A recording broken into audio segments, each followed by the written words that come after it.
Welcome to the 10th and very special episode of The Backlog Boat. As always, I am the captain, Roberto Gonzalez. To my left, we have the doctor. Hello, I am Stephanie. Also to my left, we have the navigator. Hi, I'm Jake, and I just signed up for a grocery store point card. And this is the last episode of the year. So, y'all have any New Year's resolutions? No, I don't make New Year's resolutions, because, then you don't fucking keep them. That's very fair. What about you, Stephanie?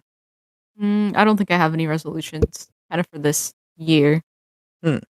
See, I have a sort of resolution. I agree, resolutions never really work, so instead of waiting till next year to start doing the things I want to do over the year, I just started doing them before. I'm going to keep doing that. Actually, there's two things I'm going to do. Number one is I'm deleting TikTok at the beginning of the year. And number two is this is the year that I stop procrastinating. And the way I'm going to do that is the one rule I'm going to have. Anytime I become aware that I am procrastinating, I have to immediately stop procrastinating and do the thing. Like the moment I become aware, I just get to it. See how that works. Good fucking luck. I'm going to try. Plus, what are you even procrastinating?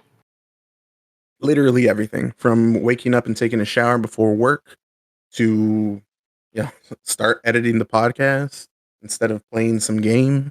Just a lot of things. A lot of time. I've spent a lot of my time procrastinating and I want to stop. So that.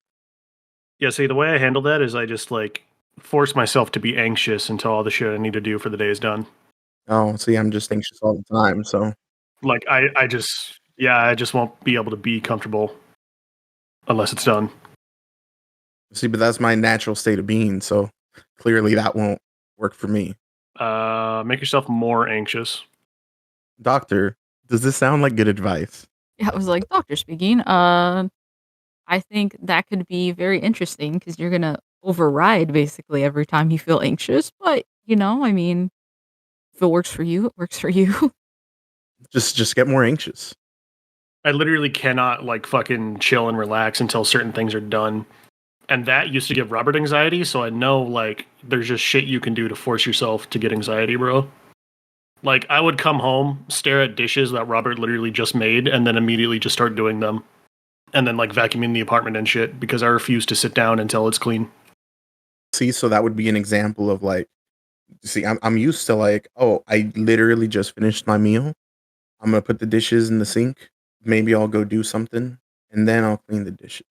That's procrastination. And then you would come home and do them, and I'd be like, God damn it. So instead of doing that, And stare at you the entire time. I'll just throw fucking daggers, bro. So instead of doing that, I'll just do the dishes right when I'm done. See, I do the dishes while I'm cooking. Well, I'm very glad, Jake, that you do not have to work on this thing that I have to work on. But I do, so that's what I'm going to do. Little clap for you. Hey, man, I've been trying to motivate you for years. I'm glad you finally got it. So y'all do anything cool this month? No. Stephanie? Same. I already talked about all of my stuff on the last podcast. Coming soon. Yeah, fuck Robert's birthday. That shit was boring. Nobody went. See, fuck the holiday party. What else doesn't count this month? To be honest with you, I haven't done shit other than, those two things. I've been doing that and playing Fortnite, and that's it. But you want to talk about your birthday party, Robert? Nah, I just got old, so it's not really doing anything. Yeah, you did turn 40. I forgot. Well, I guess if no one did anything, we're just moving on. You legit don't want to talk about your birthday? Nobody wants to talk about your fucking birthday? I mean, what's there to talk about? I got old.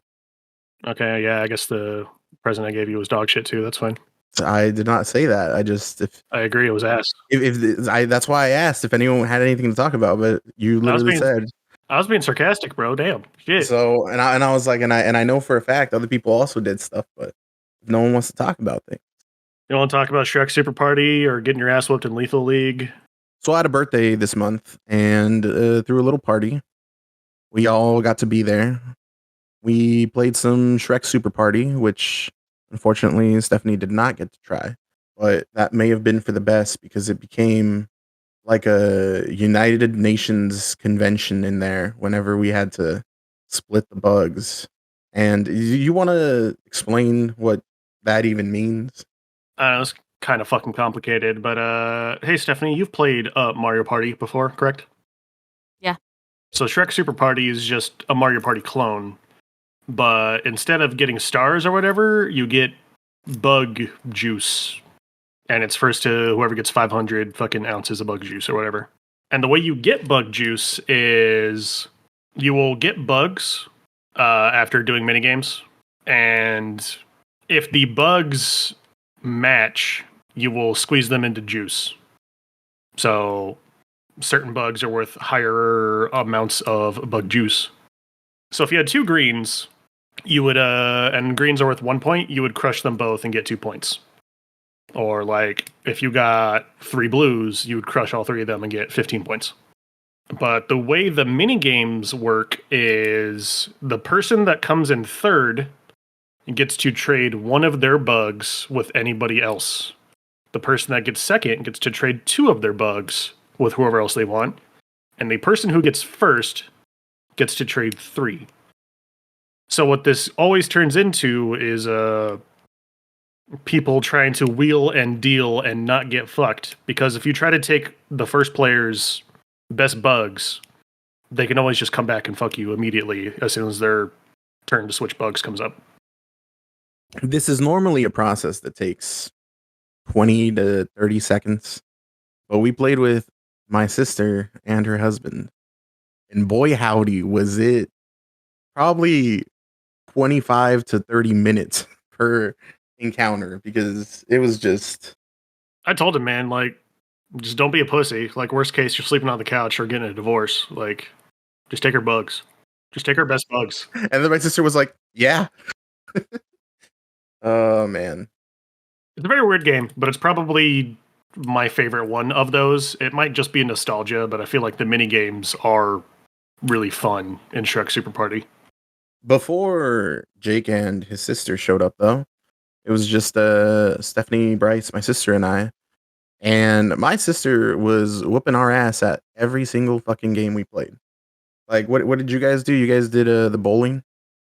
Yeah, I was about to say, your sister was really good at bowling. The Tekken bowling. Yeah. And then, like, she even beat Bryce, which is unheard of. And then we played, I keep forgetting the name, not the Overcooked, but Unpacking? No, not Unpacking. Moving Out. Moving Out 2, which is basically Overcooked, but moving boxes. And I understand that Overcooked requires teamwork because both of you have to do a certain task. In Moving Out 2, you gotta sometimes move the same object together. And that requires even more teamwork than just you do this thing and I'll do this thing. And that was a time. Y'all want to talk about Robert Trivia? What about Robert Trivia? No, he's just an undisputed champ. Fine. Barely. Barely. Barely. Yeah, well, I mean, you should have studied up on your Seinfeld lore. It's what secured me the win. That's actually not what secured you the win. Yeah, what the fuck was it? It was something else. I know. We actually did the math. It was the GTA 5 question that secured you the win. That was the 1,000. That's probably fair. I said, bro. That was the 1,000 points you needed. If it wasn't for that, Stephanie would have won. It literally felt like a Jimmy Neutron brain blast. I was fucking running through my mind palace, opening up all the fucking doors that say, like, dumbass video game knowledge, looking for the fucking GTA 5 file. So Jake and I have had this tradition that he started where on our birthdays, we will do a Jeopardy kind of like trivia questions where we'll ask a couple of questions about our personal opinions and then a lot of questions about random things that we enjoy or have consumed. And we just ask our friends and see who wins. And usually it's fun, actually. I feel like anyone should try this with their friends because, yeah, you have the personal questions, but usually those are not that much. And then it just becomes a trivia game that, like, your friends are just going to be like, oh, man. Like, it gets tense. Yours was a general trivia game. Mine usually pertains to media I've consumed that year. Yours is just like, well, I haven't watched Seinfeld or played GTA 5 this year, but fuck them. I have watched Seinfeld this year. Have you played GTA 5 this year? No, but I've consumed a lot of GTA 5 media. Like what, Let's Plays?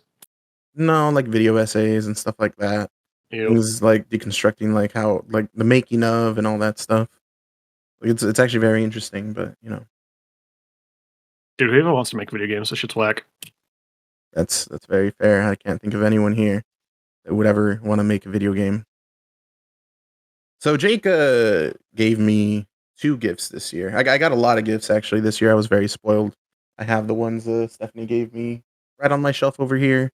I have been working on the podcast using one of Jake's gifts. But I want to clarify before we begin our very special top 10, any media that we consumed in the month of December goes to next episode, month of January. And that is the only reason that a gift Jake gave me, a video game of his own creation, did not make my top 10 list. Otherwise, it would have been there, bud. I doubt it. Fuck you. Jake, do you want to introduce your game? Not really. Okay. Jake has a game on itch.io, and it is called Midnight Hike. It's a game he made for me because he knows that I love horror games. Stephanie got to watch the Let's Play of this game, and it's genuinely creepy. It's a little irritating if you know anything about cars, the way that you can make it to a place and then all of a sudden 3 things are going wrong with your car. Like the gas, I get. The battery and the tire, it's a little... But I digress. I heard his original plan for the game, and I get it. It's a game where you wake up in the middle of the woods, or I don't know if you wake up or just gain consciousness, or... Bro, you just come back from a hike. I feel like that was implied. Oh, okay, you come back from a hike. Because the first words just say, like, yo, what's up with my car?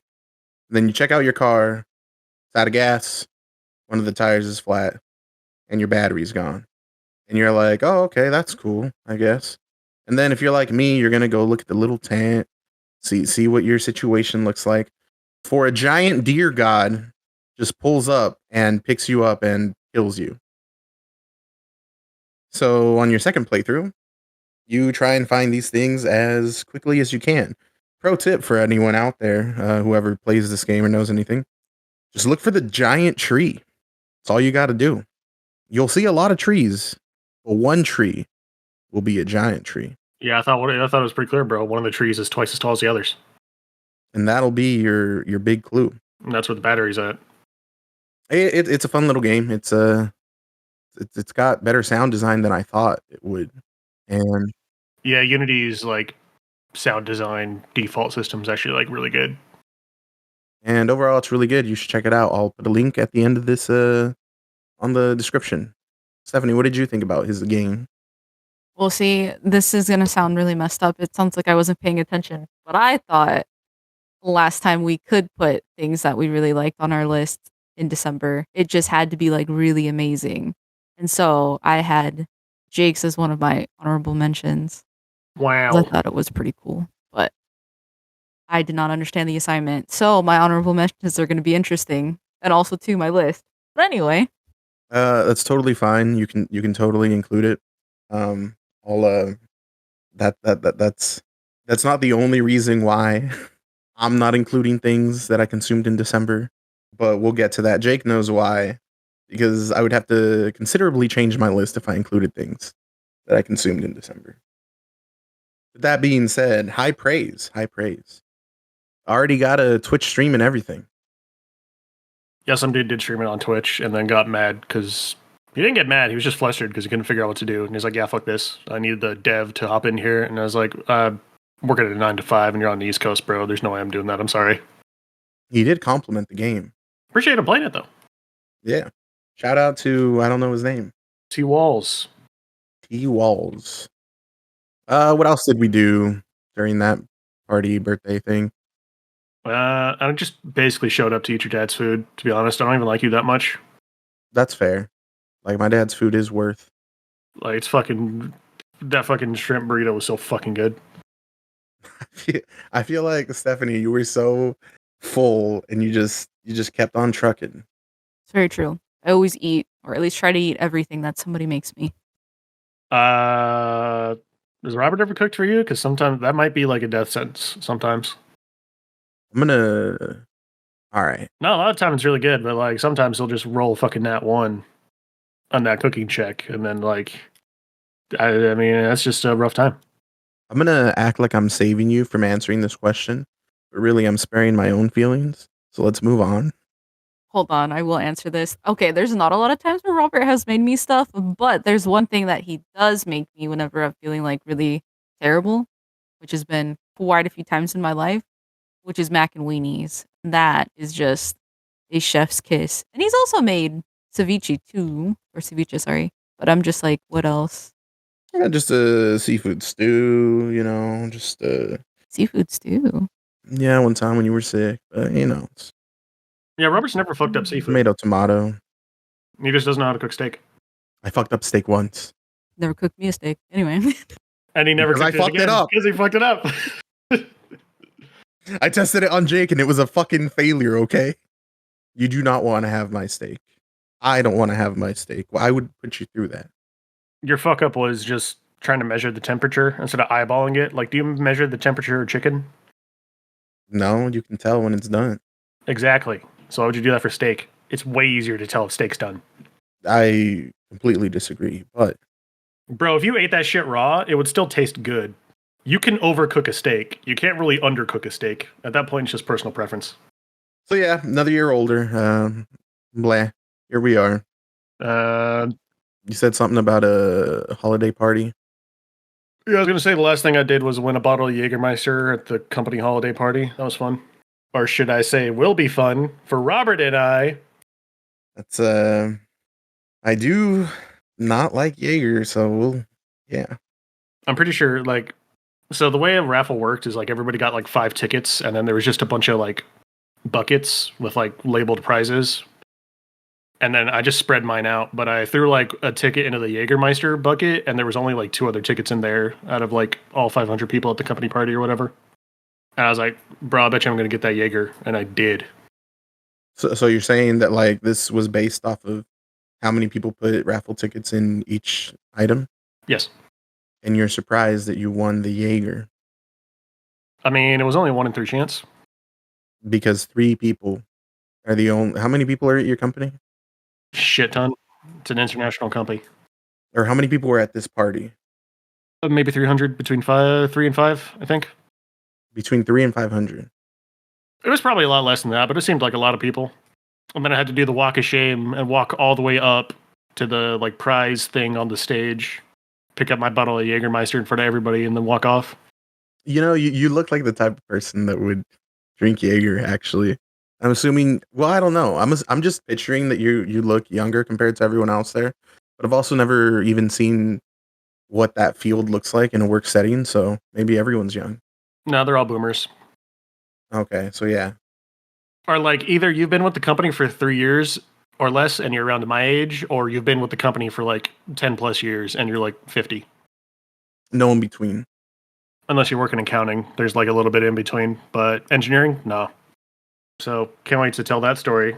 That'll happen Very excited. eventually later this month. Yeah.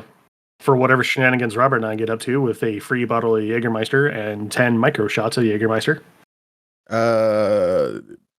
Do we have to drink all of it? Like, Yeah, I don't plan on saving it. you don't want to save some of those for your sister? Nah, bro. New year, new me. Not drinking or some shit. Drinking way less for New Year's, so it all has to go that weekend. Yeah, you know that is a very smart way to go about cleansing yourself. I have to drink everything so that I can not drink later. Very very healthy stuff. New year, new me. Stephanie, Isn't that how you do it? Stefania. Oh, okay. Anyways, is there anything you want to talk about? Any fun thing you did? Any comment you want to add to any of this? Nope. You were also there at the party. I don't know. Yeah, but I was there like the least amount of time. And also you guys already talked about the things that I was there for. So All right, so I guess we're doing this. How do we want to do this since you have a whole other category, Jake? I did add in an extra little category for myself called Jake's least favorite things of 2023.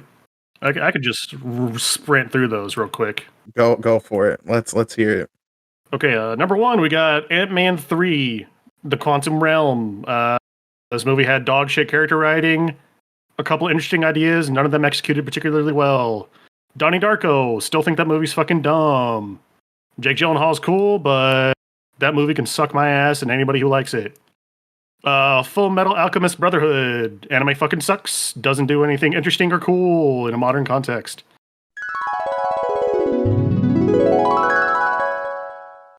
Look, I get why this is like some of people's favorite anime of all time.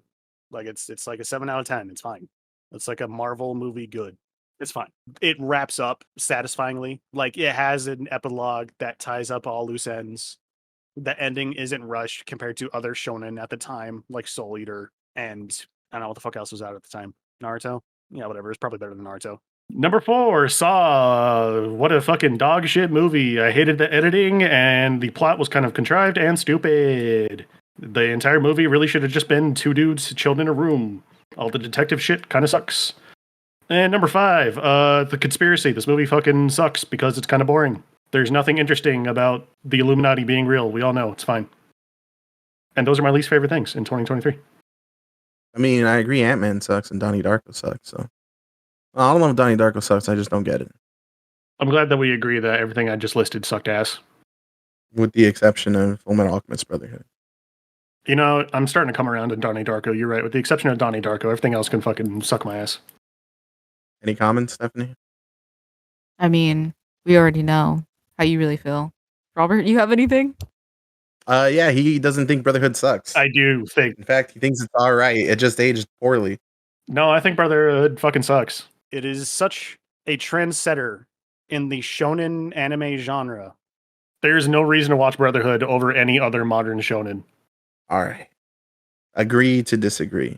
Like 64 episodes to just get the fucking same shit you could get in like one fucking season of Jujutsu Kaisen.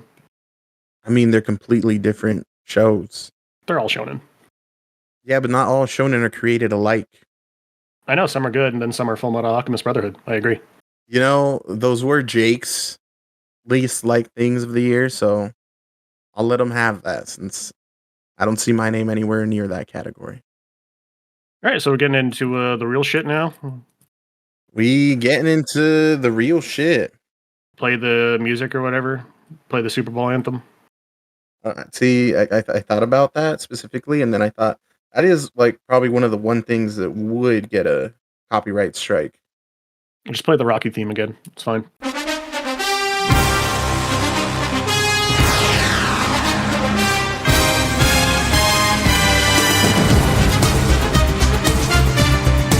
All right, I think Stephanie, you have the least honorable mentions, and you've already mentioned one of them. So Yeah, so wait a minute. I guess I can have like 2 more on that. But are we just going through the list just like Jake did for like his least? for the honorable mentions, yeah. Okay. I mean, if you have a thing or two to say about it, go for it. But All right then. So for my list then, I think like the first one that I want to honorably mention would be The Last of Us. I know for one, I don't even know, Jake, if you even saw it yet. Or were you watching it during the same time that... No, I played the game. I don't really see a point in watching the TV show. That's fair. That's fair. But yeah, so it's an honorable mention. I really enjoyed it, but for one, we talked about it a lot, so I didn't really see the point in bringing it up again, like as a full thing to talk about. But it was really cool. And also, I think a lot of people really got into it that didn't play the video game. And I mean, I had coworkers that were like over 50 that watched it. And I was just like, that's kind of cool to think about. The next one was, of course, right, Jake's game. And also, people who haven't actually seen the game, you should go see it just for the description. I thought that was so cute. And then probably the next one would be Witchwood. It's just that cozy Switch game, and I just really like it. And you're like crafting and just going around. So it was really awesome. And then SpongeBob, I think, was also another good one that I really liked, which was the Krusty Krab cook-off. So those are mine. beautiful honorable mentions. I want to add that the popularity of The Last of Us was not enough to save what I was looking forward to the most in The Last of Us. I don't know if y'all have heard, but The Last of Us's multiplayer mode has officially been canceled. Shocker. It's a sad day. People don't make multiplayer games anymore unless you can microtransaction the shit out of it. Well, rest in peace. You want to go, Jake, or should I? I can try to keep it short, but some of the shit I never talked about just because like we never got around to it. All right, go ahead.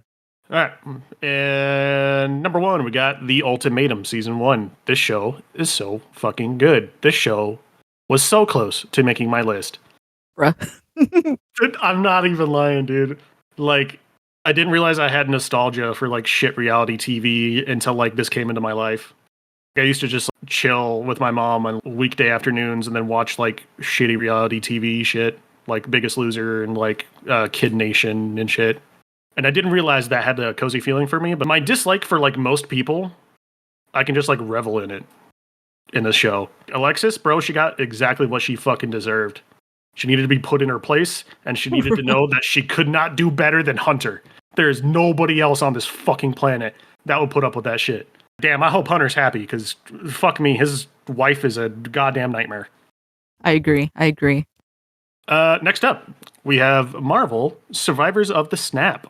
This is another tabletop role-playing podcast that I listened to this year. I don't think I got around to talking about it, or maybe I did.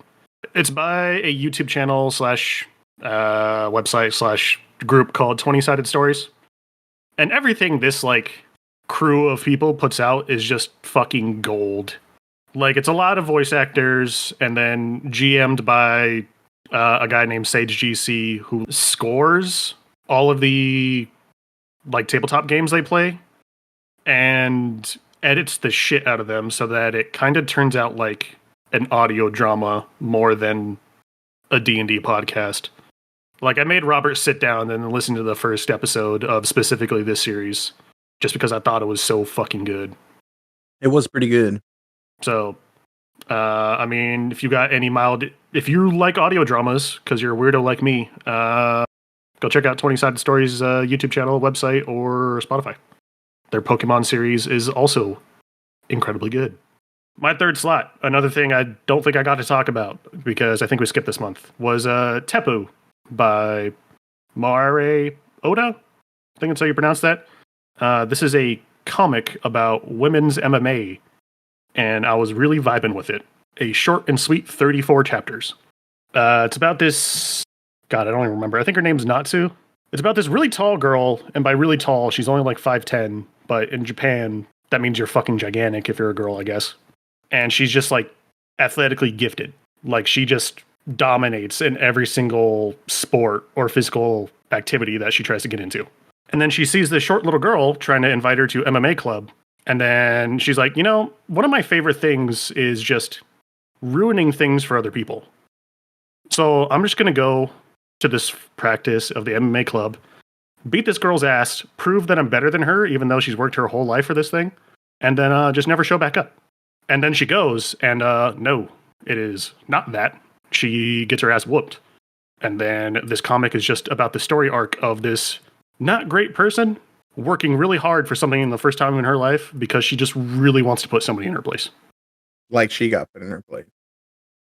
Yeah, she just like can't handle that she's not instantly good at something, but she also just like revels in the feeling of actually having to work hard for once. And like, I find the social autism that she has relatable. Kind of relatable, yeah. Like, she straight up just has a hard time communicating with normal people because she's such a like bitch in her internal monologue. Let's see. Next up, we got Recettear, an Item Shop's Tale, another game I didn't get a chance to talk about. Love this fucking game. This game is fucking adorable.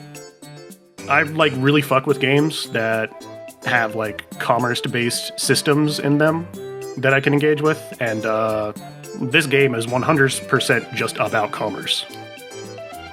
You play as this 10-year-old little girl, and one day she gets a knock at her door, so she runs downstairs and opens the door. And then she sees a fairy in a business suit. And then this little fairy girl is like, hey, my name is Tyr. I'm from so-and-so bank.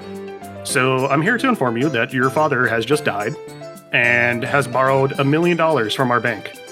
Considering you're the next of kin, you need to pay this debt, or else we're going to repossess your house. I think I remember this game from a long time. I think I've shown it to you before. And then Rosette, the 10-year-old girl's like, well, fuck.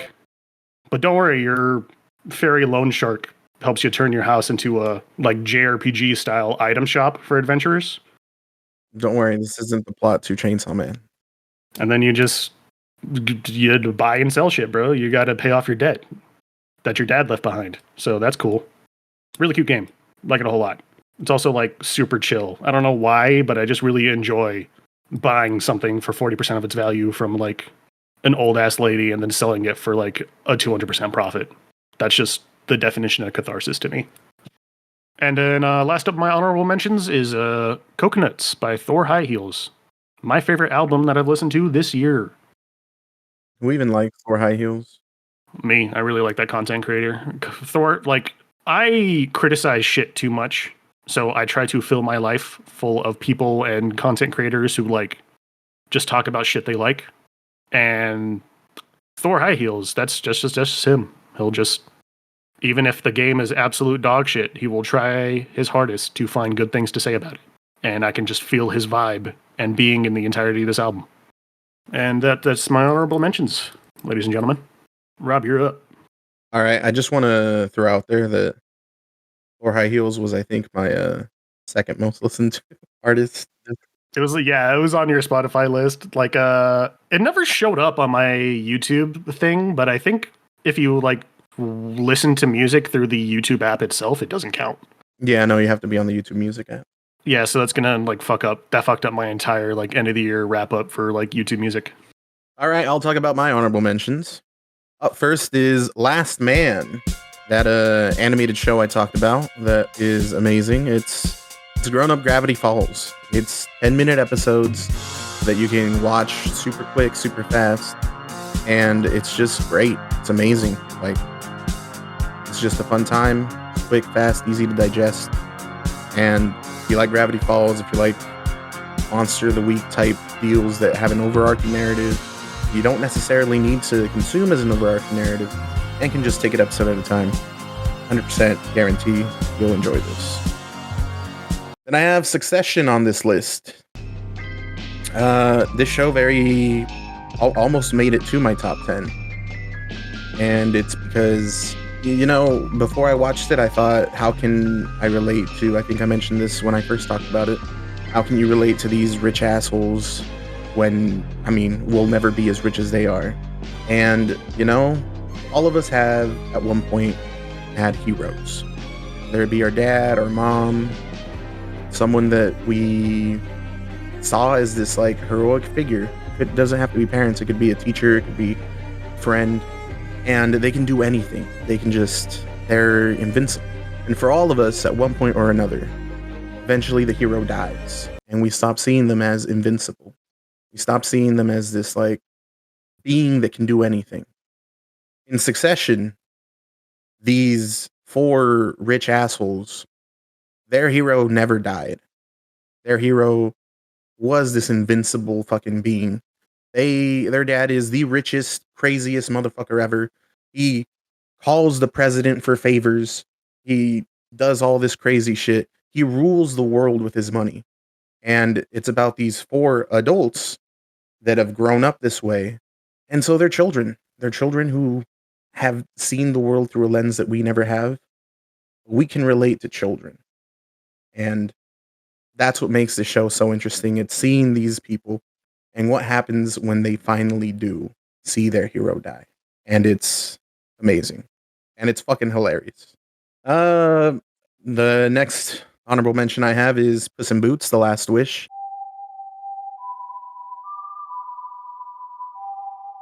Amazing animation. Spider-Verse level of animation. More Shrek lore. If you like Shrek, you're going to like this. I bonded a lot with my nephew with this movie, but it's a movie you can watch with whoever. You can watch it with your parents. You can watch it with kids. You can watch it with your friends. You can watch it with strangers. Like, it's just a very inoffensive movie that has a lot to say. Then we have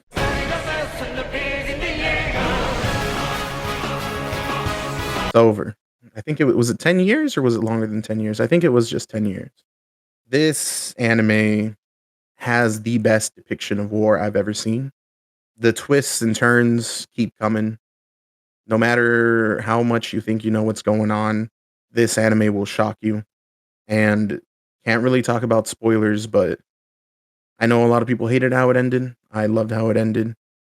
It has been with me for a long time in my life, and it finally came to what I think is a very fitting conclusion. The last thing that I have on my honorable mentions is Adventure Time's Fiona and Cake. Making your way in the world today takes everything you got. Taking a break from all your worries sure would help a lot. Wouldn't you like to get away? Another amazing show in every way. I really like when you have these shows that you grew up with as a kid. I personally didn't grow up with Adventure Time, but I watched it at a younger age. Most people that watched it then are now old enough to watch Fiona and Cake, which is a more adult-oriented version of the show.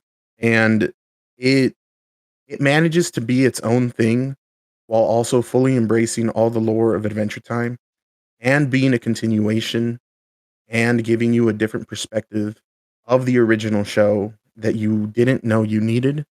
And it does so in a very fantastic way. That's it for my honorable mentions. Well, top 10, shall we? All right. Sounds good. Who's going to go first? Stephanie, hit us with your 10 spot. What's up? What is it? All right. So I'm going to say for these next few, this is going to be like my crazy white woman just category, which is within my top 10. So my 10 would be Young Promising Women. So it was a really good one. Already talked about it, but I guess the things that I really liked about it was, for one, it was just talking about all of the different systems that kind of like exist in our world. So definitely for women, but also too for men. And also how it's like really detrimental. And also how like schools kind of also suck. And how we're perpetuating basically this harm against one another without even realizing it. And sometimes too, right? It could just be like, oh, hey, we knew somebody. Not to say that we're like best friends with them, but they did this really horrible thing. We still talk to them. And somehow it still comes back to us as being like linked to them when you're just like, what the heck? And so I felt like this movie really looked at the things that we can even do or that we let pass by other people around us and how it can still come back and kind of bite us in the ass. And also too, it was just interesting. And they have a lot of different, like, I guess, famous actors and actresses in it. But it's like really weird because I never really heard a lot about it until I saw it like on TikTok. And so I'm really glad that I did end up seeing it. But yeah, personally, I just really liked it because of those themes. And then also too, just how it is all connected at the end. It was a really good ending. So yeah. We really do live in a society. Sometimes it do be. So Stephanie's number 10 spot, Young Promising Woman. Jake, you or I? I mean, we just keep the same order. Then carry on. All right, at my 10 spot, we got Wasteland 3. This game's been on my backlog since it dropped 3-ish years ago. I really like this game. Like, don't think it was much of a secret, but big Fallout fan. Fallout 3, I think, was like the first open world RPG I ever played.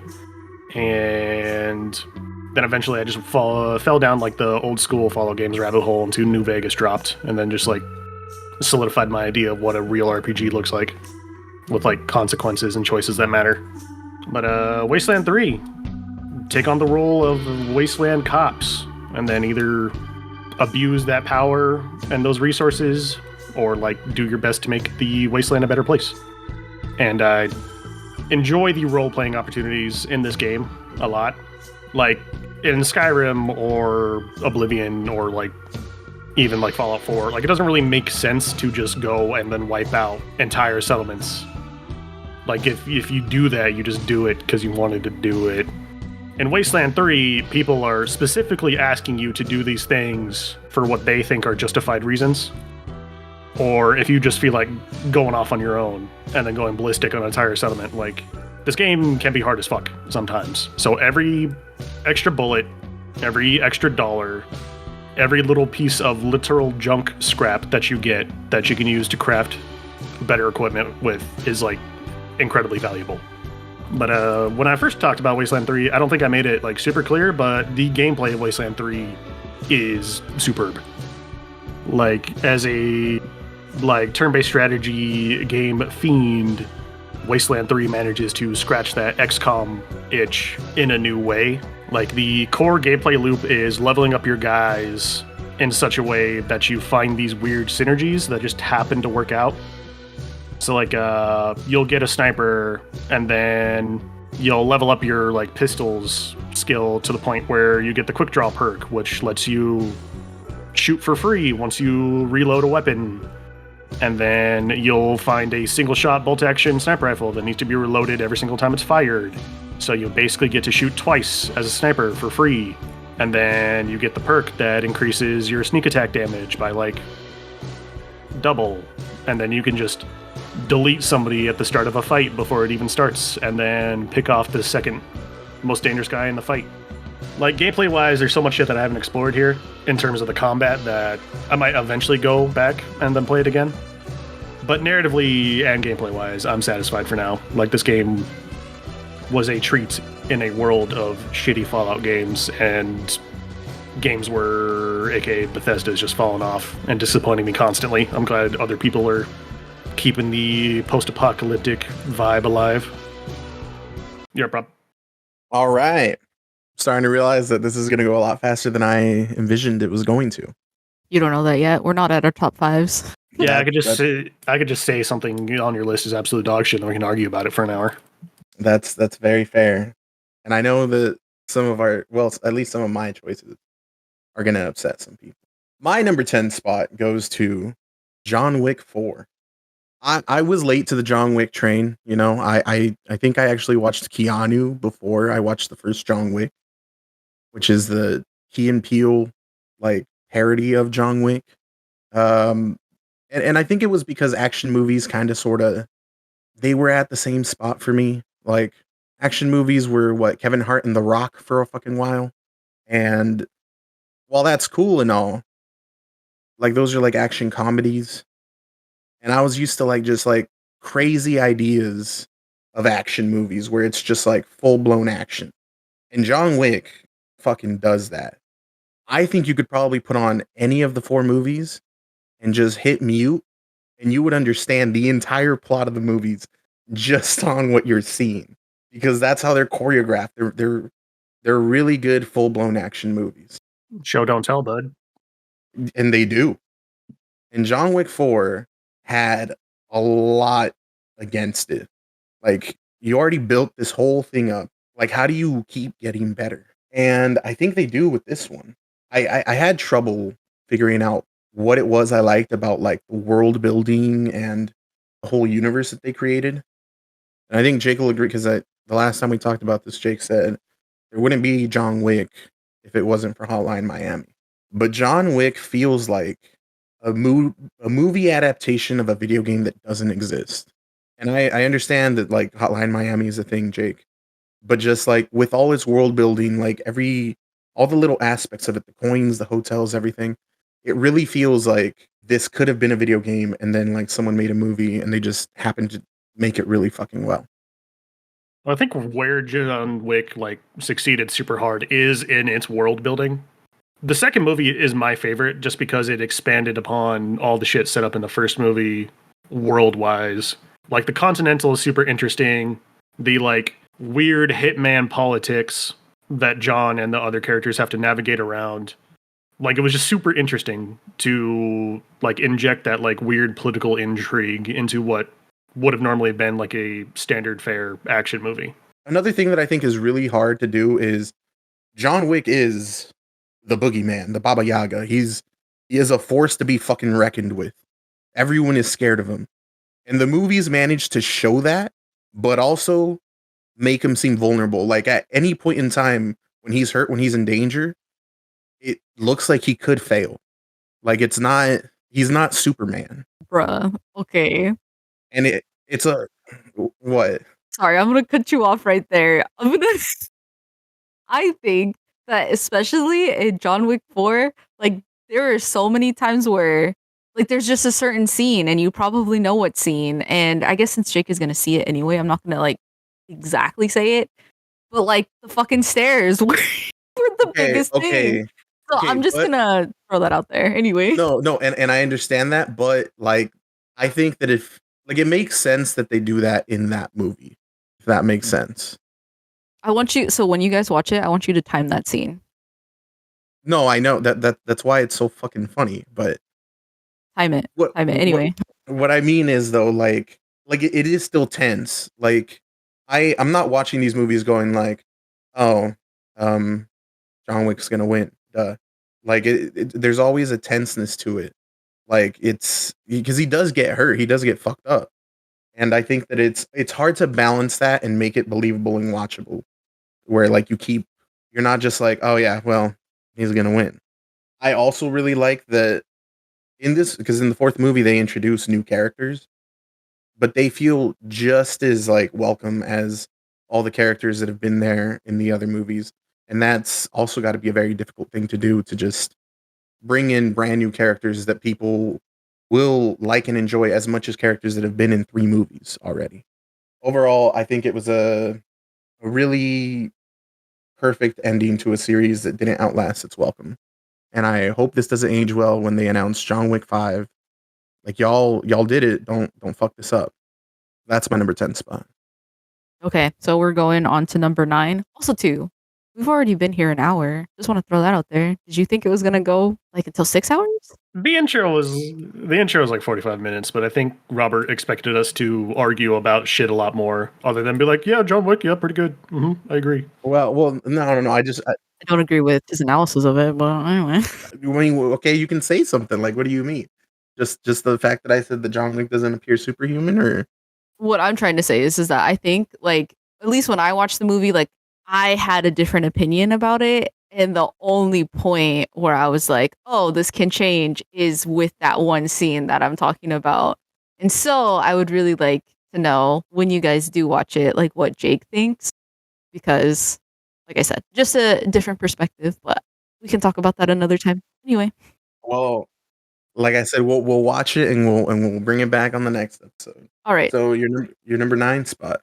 All right. So my number 9 spot, and I think that I might get like flack for this because it's not like one of my favorite movies. I wasn't like, oh shit, like this was like amazing, but it was the Soft and Quiet movie. I don't know if you know what I'm talking about, Robert.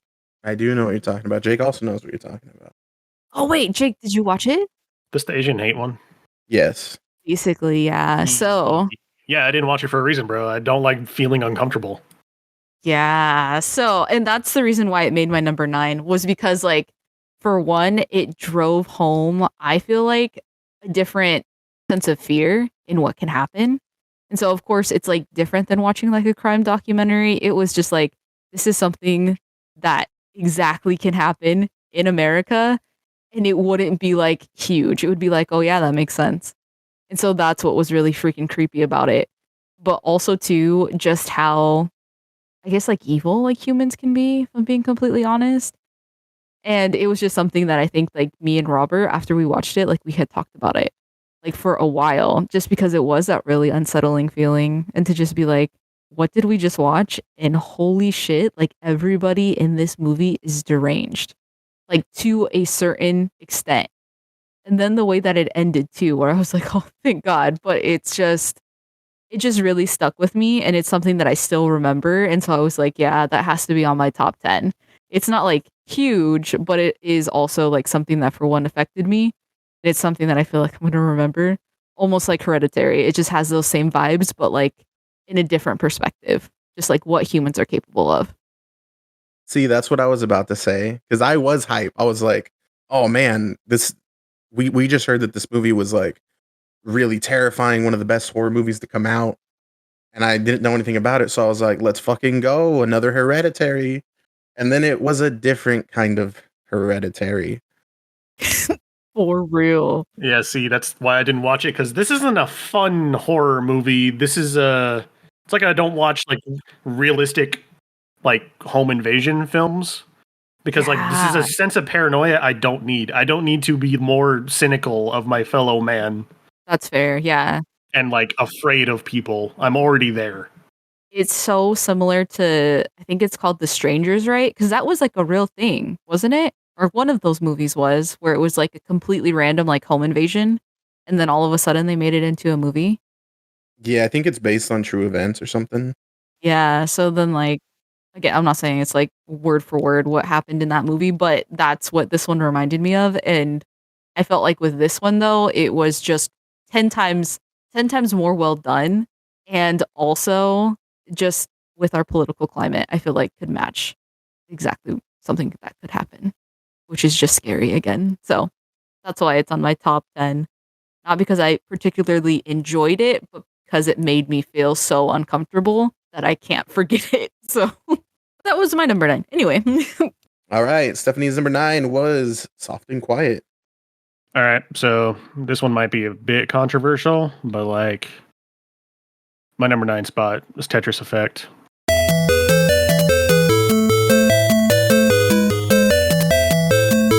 Honestly, probably should have been higher. I know. Look, I definitely came around to Tetris, so I won't judge it too harshly. But number 9, bro, this game made me feel shit, dude. That's like, I'm not fucking with you when I said this game brought me to tears the first time I played it.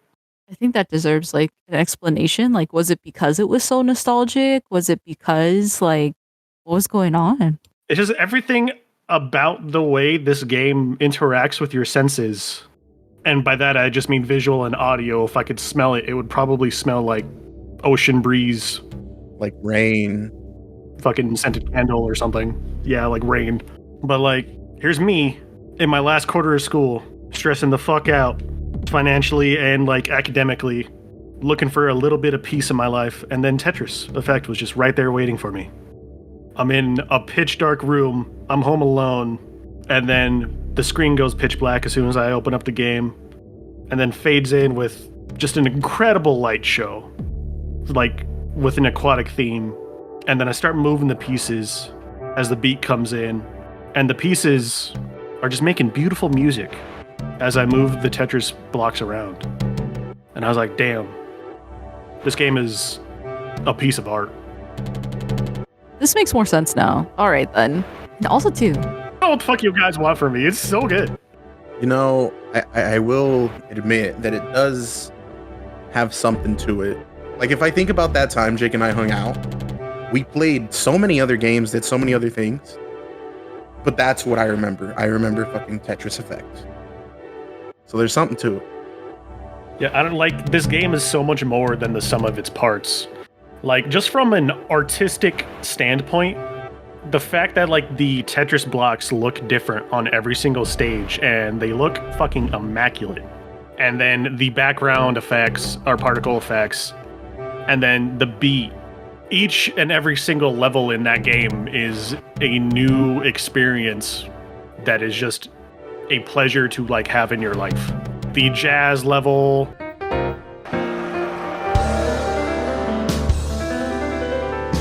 the fireworks level,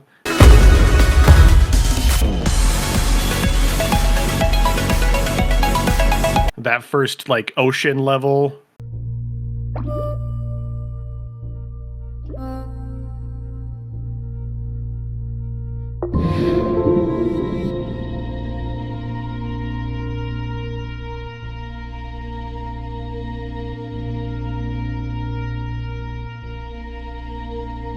Like, I don't know how to describe it because like I think like art is usually dumb and pretentious, but like somehow Tetris Effect just like managed to hit me in that like spot where I just want to like turn off any kind of like stimulus that isn't related to this game and then only have this game around me. Like I bet you this game feels amazing in VR. Because like even while I'm playing it, it feels like the rest of the world just melted away, and then I'm so immersed in this game where you just drop bricks. So I imagine like that feeling in VR is just instant. Plus the music's like amazing. Yes, yeah, it's fucking awesome, dude. Like the music, like jazzy EDM. there's a lot of cultural influences depending on the stage. Like there's a I don't know how else to explain it. Like Native American tribal music.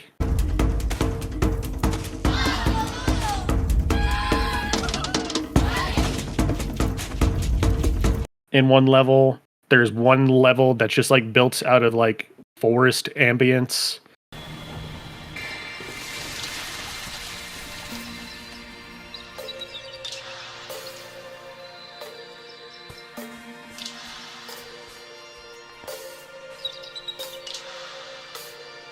Like another level that sounds like you're on a space station, and it's a level in a space station. I don't know how to describe it other than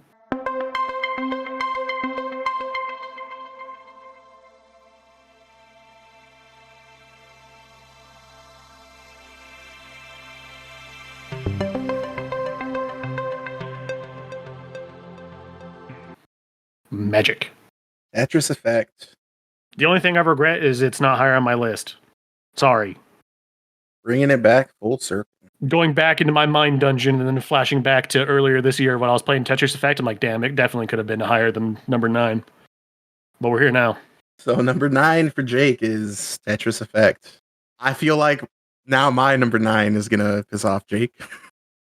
Was it Tetris Effect? Coming in at number 9 for me is my second favorite indie game of the year. We're talking about Lethal Company. Yeah. Okay. I love this game. I was like, that's weird. Doesn't sound like Tetris Effect to me. What's going on? It is not Tetris Effect. I love the art style of it too. Like it's got like a PlayStation 2 game style. Not entirely, but somewhere in the middle of there. Like I guess the way I'd describe it is it's almost like if you designed everything with Play-Doh, and then instead of just doing what's the word for that type of animation? Stop motion. Instead of stop motioning it, you digitized it somehow. And that's kind of what everything looks like. It's I guess if you've seen what's his name, Joel Haver video, that style of animation, but a little more 3D-ish. I don't know what you'd call that art style, but I love it. I talked about this game, I think, just in the last podcast, but the design of the game is simple. Like you really can understand how to play the game after one playthrough. You land the ship, you go out, you get parts, you bring them back. Don't get killed by monsters. But then all the mechanics of the game, there's enough mechanics to keep you interested. Like you can buy stuff, different weapons do different things to different monsters. There's stuff that are just for fun. Like there's paint cans. You can buy a paint can, and then you can write whatever you want. You can buy a transmitter, and then you hop on the computer and you just type in whatever message you want, and it'll transmit it to everyone. The sound design of this game is insane. Especially now, Jake, I don't think you've gotten to play where there's mimics now, and it's just...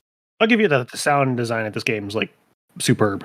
Like the fact that you do feel like you are where you're at just because of the way shit sounds is like really interesting, because it's not an experience I've had in another video game. Like proximity chat in any other game, like, yeah, you understand that someone's close or far, but proximity chat when you're like in a canyon talking to other people in a canyon, and then it feels like you're actually there because your voice is just echoing through the canyon. Versus inside. Yes. Yeah, it very much does that well. Not only that, footsteps. Like different monsters sound different. Your own teammates sound different, like their footsteps do. So like sometimes you'll hear something running at you, and at first you'll hear it far away, but then you hear it getting closer and closer to you.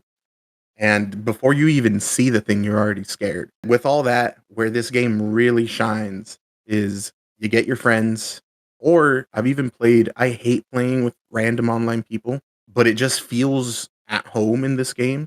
It is the funniest thing. It's also the most heartbreaking thing to hear interactions with people in there.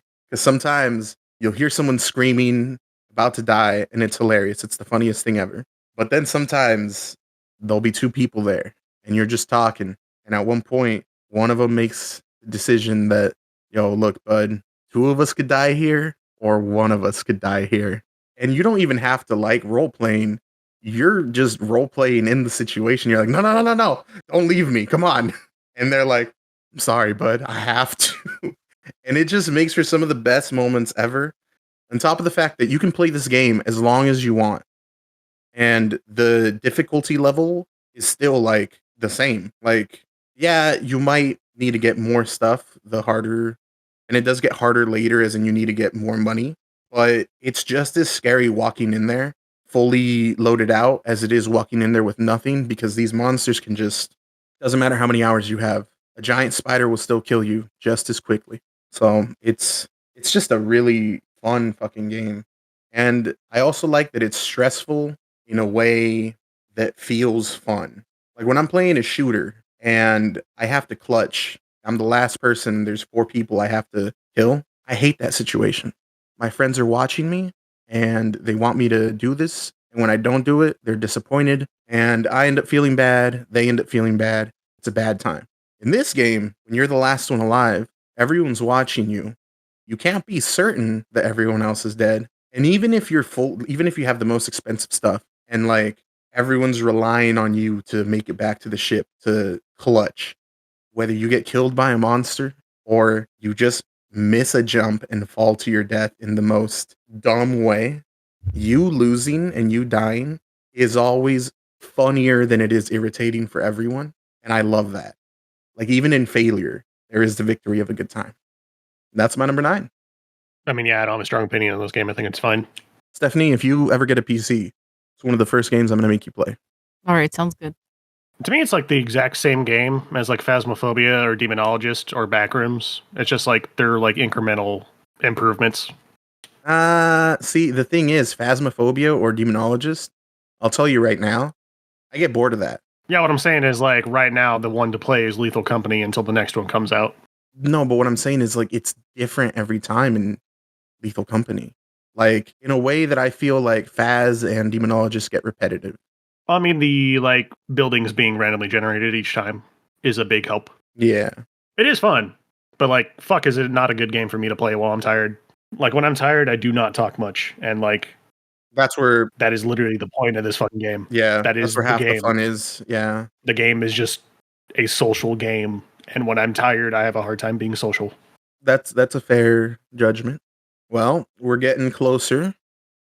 Stephanie, why don't you bring us your number 8?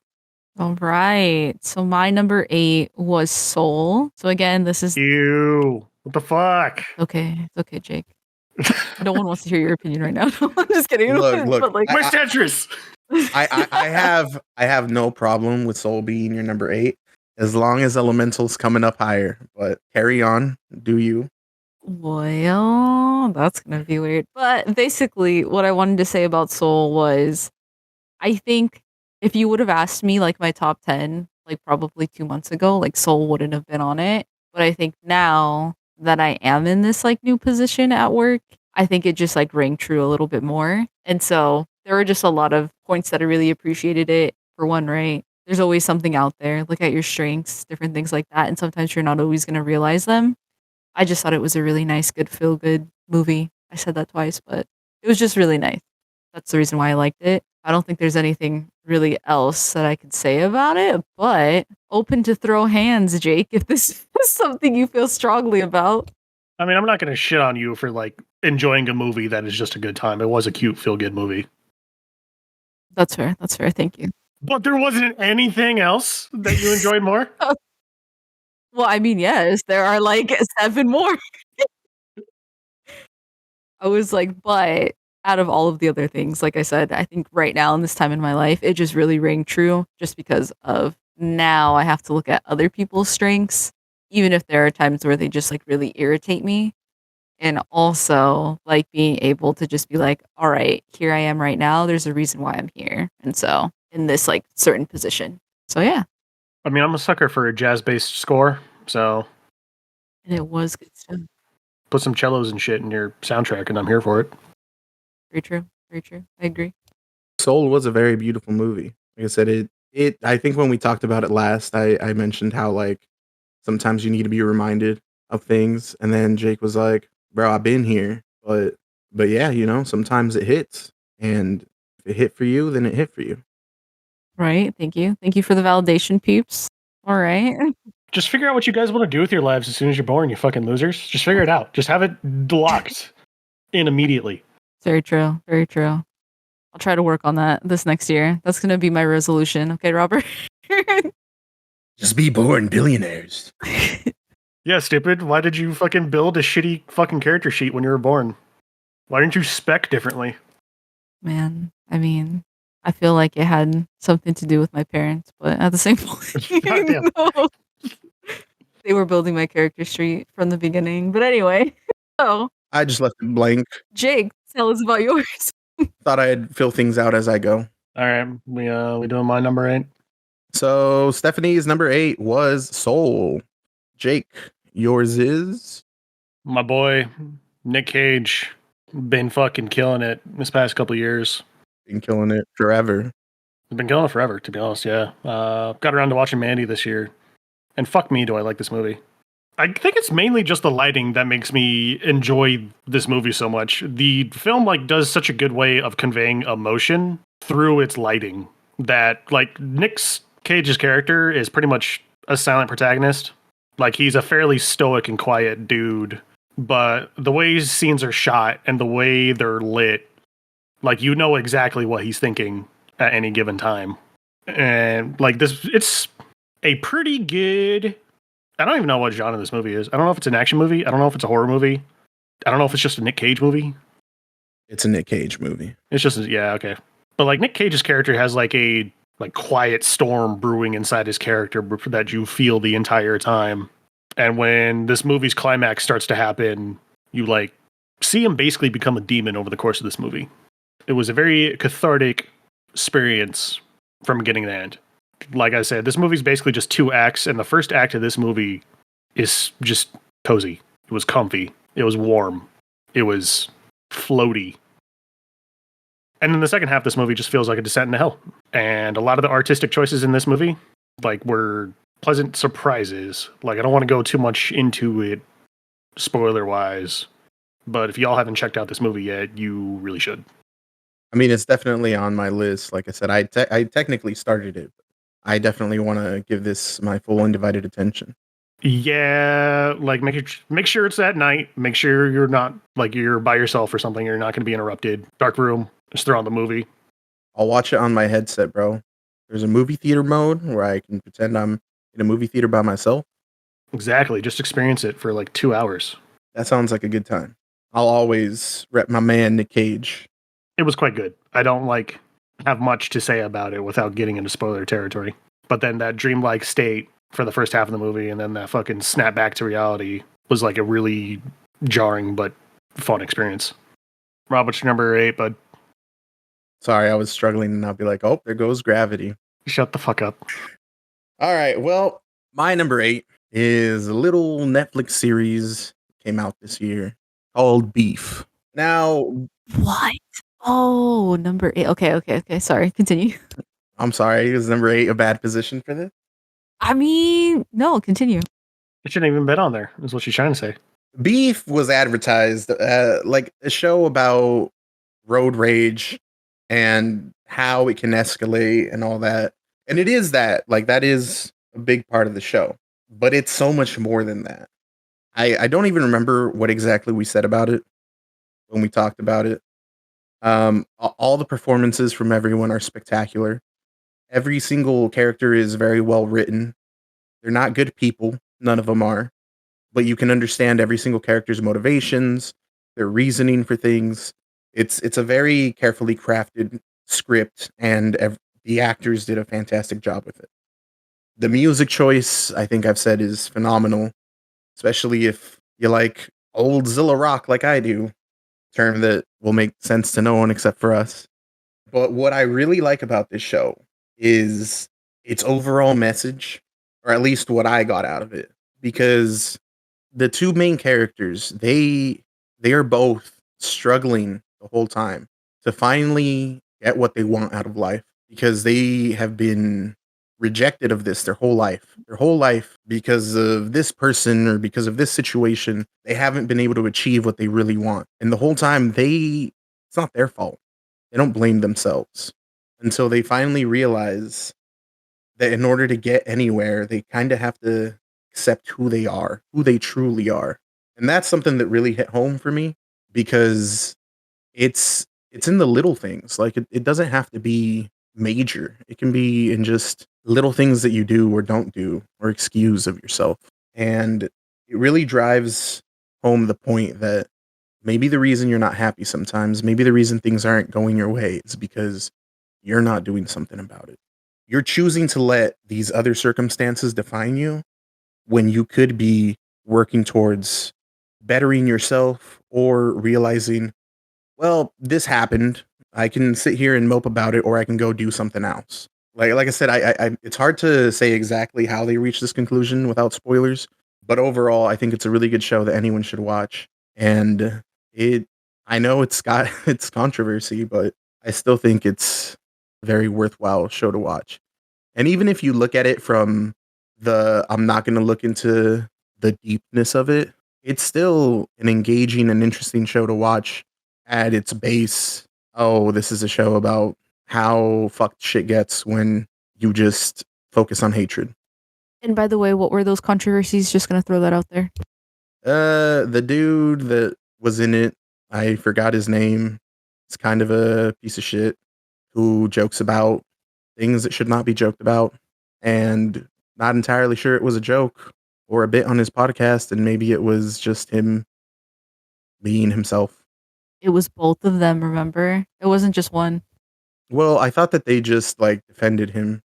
No, so like there's the brother or whatever of the main dude or a cousin, I forgot. So he's like kind of a creep, and then also, of course, like the main dude.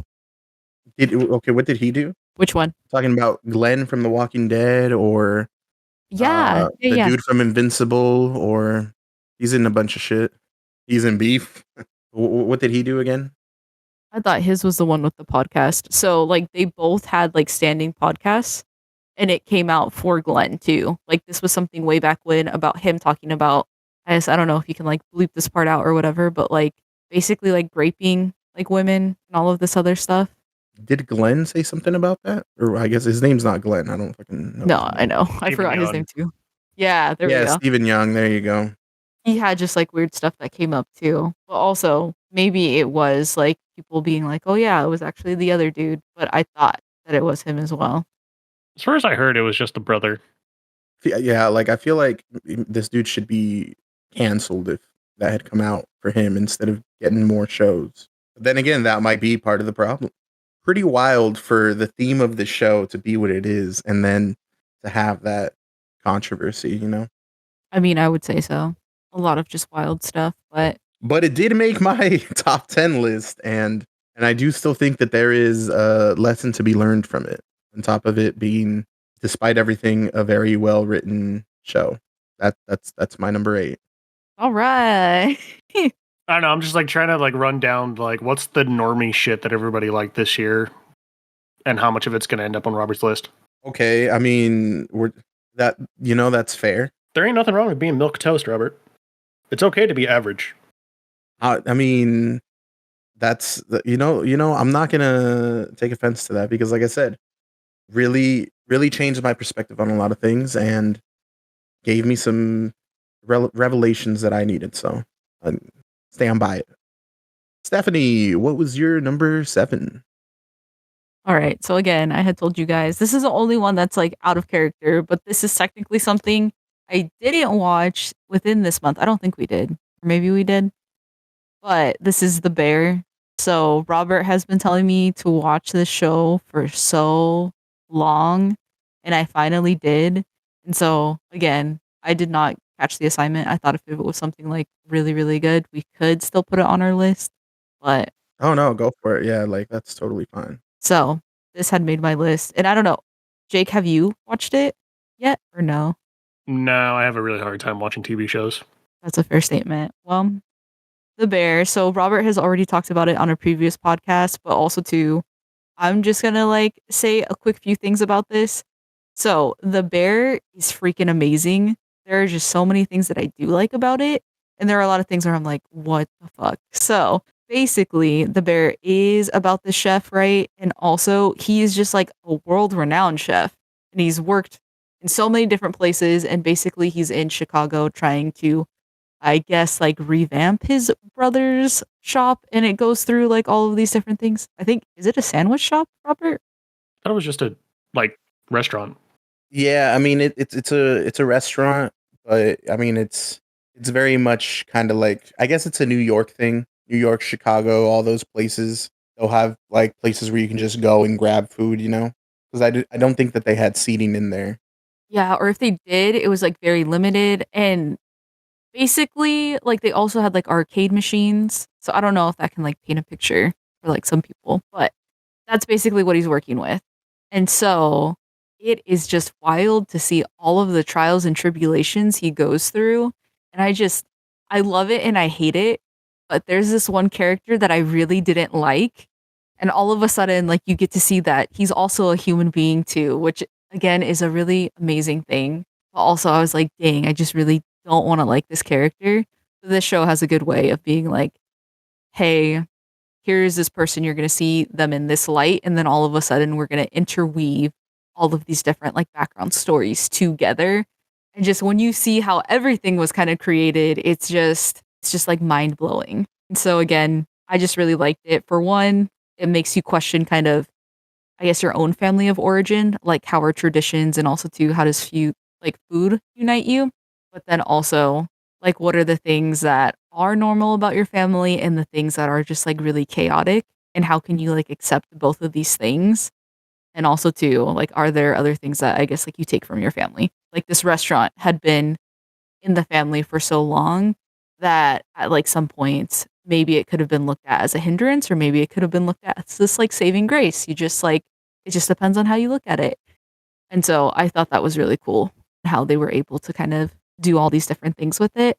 And I think also if you are struggling with like relationships, probably don't watch the last episode. But other than that, it was like really good and it just makes you think and like self reflect. So I'm glad that I finally gave it a shot. Robert was right. Damn it. The ingredients may be deceiving, but when the recipe comes together, the bear makes for a good dish. I just cannot. My goodness. Also, I will say this. I do not see it as a comedy. I know that there are some comedic, I guess, some comedic episodes, but also I do not get the sense of like that being the main thing of it. I do see it more of a drama, and I do see it more of, I don't know, some funny parts, but definitely very deep. Yeah, I'm still mad about that. That show is not getting the respect it deserves, and it's probably because it would fucking win the drama section if it was placed there, and they wanted to give it to somewhere else. We're talking about the Golden Globes, people. Fuck the Golden Globes. I don't think I've ever watched the Golden Globes, so I don't really care. They're also not even owned by the same people anymore. They were sold last year, so this year will be the first Golden Globes not by the same people. I don't think anybody's been happy about anything that's come out of the Golden Globes ever for like as long as it's been running. Yeah. So I don't really know like what this fucking shakeup would do. I don't know either, but the bear, amazing. It probably definitely would have won. Just throwing that out there. All right. Stephanie's number 7, The Bear. Jake, what do you got in slot 7? All right, number 7. I got a piece of media very near and dear to my heart. I binged it way faster than I thought I'd be able to. And that piece of media was Dungeons and Daddies.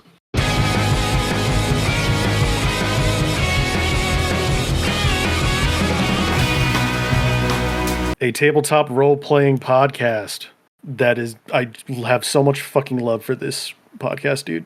Like, Anthony Birch is so fucking funny.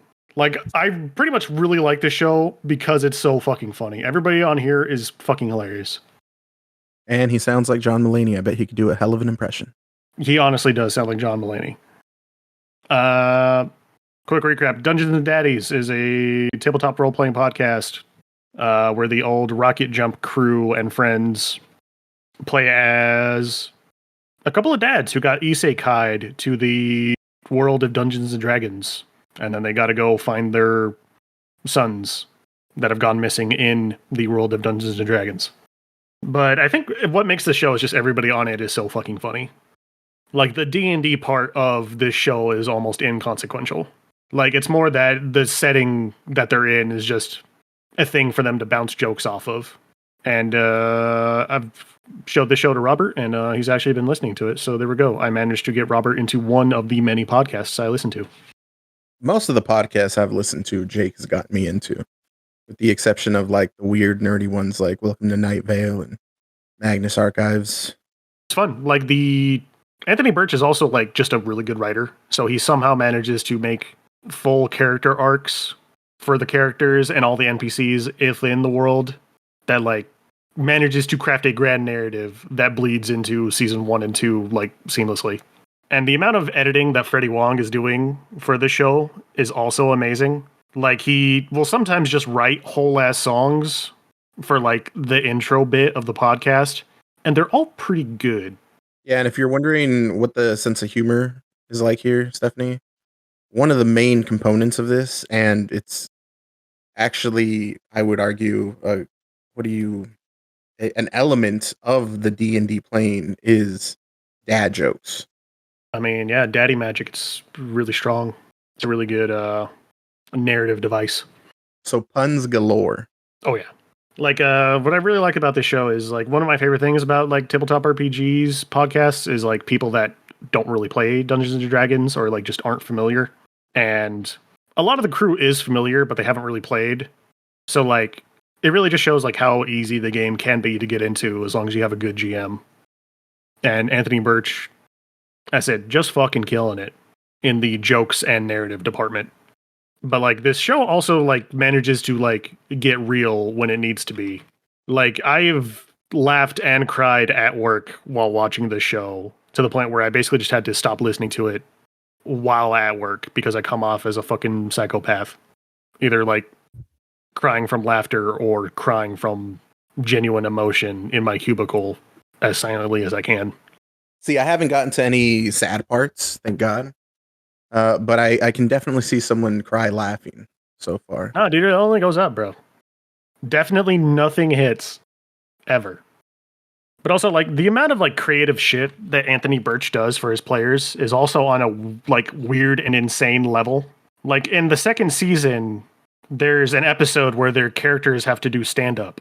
So, what Anthony Birch did is he found somebody on Craigslist who doesn't know shit about the podcast or them. And he made them judge the real stand-up sets that the characters had to do. So he just managed to like drag this random ass person into their apartment where they record. And he's like, all right, guys, go do your stand-up in front of this person, even though none of you are stand-up people. Have fun. And it's one of the like most insane and cringe and hilarious things I've ever listened to. Yeah, can you imagine that? Can you imagine if I was like, hey guys, for this podcast, we're gonna have this person judge everything we say, and it's a random stranger. And that's not even us trying to be funny, just like that.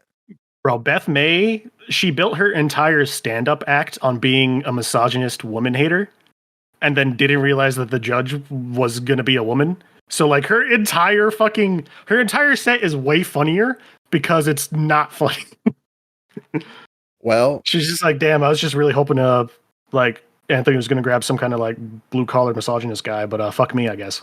Good show, give it a shot. It's also one of the most like easily manageable D&D podcasts I've ever listened to, aside from 20-sided stories stuff. Like an hour and change is not that bad for a D&D podcast.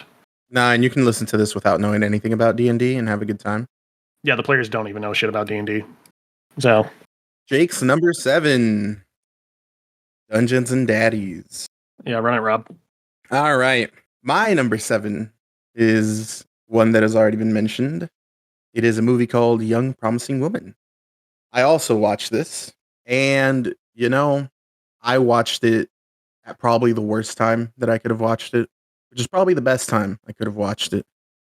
Because I had just gone into this rabbit hole where everywhere I looked, TikTok, news articles, Reddit, wherever I was, I would just see all these stories about women being abused or raped, like men just being terrible overall.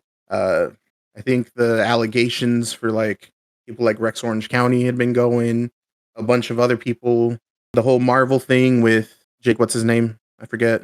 I don't fucking know, dude. Kang, Yes. Jonathan Majors. Yes, Jonathan Majors had just happened. It was just everywhere I looked, a bad time. And then I decided to watch this movie, which is also a movie about men being sleazebags. So what you're saying is this movie did not restore your faith in men. I mean, it definitely didn't. We already talked about what it's about, but I remember watching it, and Bo Burnham is one of the characters in there. And this whole time, like as I'm watching it, at about the halfway point, I got this like sick feeling in my gut. And I was like, God damn it, Bo Burnham, please, please, please, please, please, please. I need you to be a good fucking dude. I need you to not be a piece of shit. And I was just like, please, for my fucking sanity, please, can you just restore my faith in men? And I'm not even gonna spoil what happens there. But that feeling I had there, where I was sitting there after going through this rabbit hole and I was like feeling this way where I'm begging my TV screen, please, please just be a normal dude. Like that's how I felt watching this movie. But like, I'm a dude watching a movie. Women just feel this way in real life. That's gotta fucking suck. And in this time where you got people like Andrew Tate and Aiden Ross throwing out their bullshit, like I think that it's very important that there's movies like this. Because even though, the kids that are watching Andrew Tate probably aren't gonna watch it, like it's out there. It is a resource.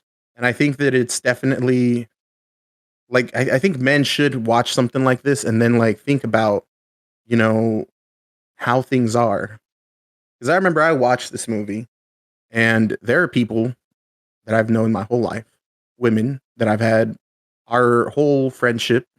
We've talked a certain way. And even that, I was like, damn, like sometimes I make jokes and I'm like, are they just going with it? Because, there's the whole, what if I don't go with this? This dude's a lot bigger and stronger than I am. And they're thoughts that I never even have because I'm a dude. So when you have people like Andrew Tate, like actually promoting that kind of behavior, that's just shitty. All right, bro, you gotta decriminate yourself like right now. Like I have no fucking idea what you're talking about in context to yourself. No, oh, you mean like jokes? No, I mean literally just like when you're talking to someone and you make a joke about like, I guess that does sound pretty fucking bad. You're like, holy shit. No, I just mean like I don't know, like Robert's cutting this part of the podcast in his head as we speak. no, I'm not. I'm just saying like there's things we don't take into account like at all. You know what I'm saying?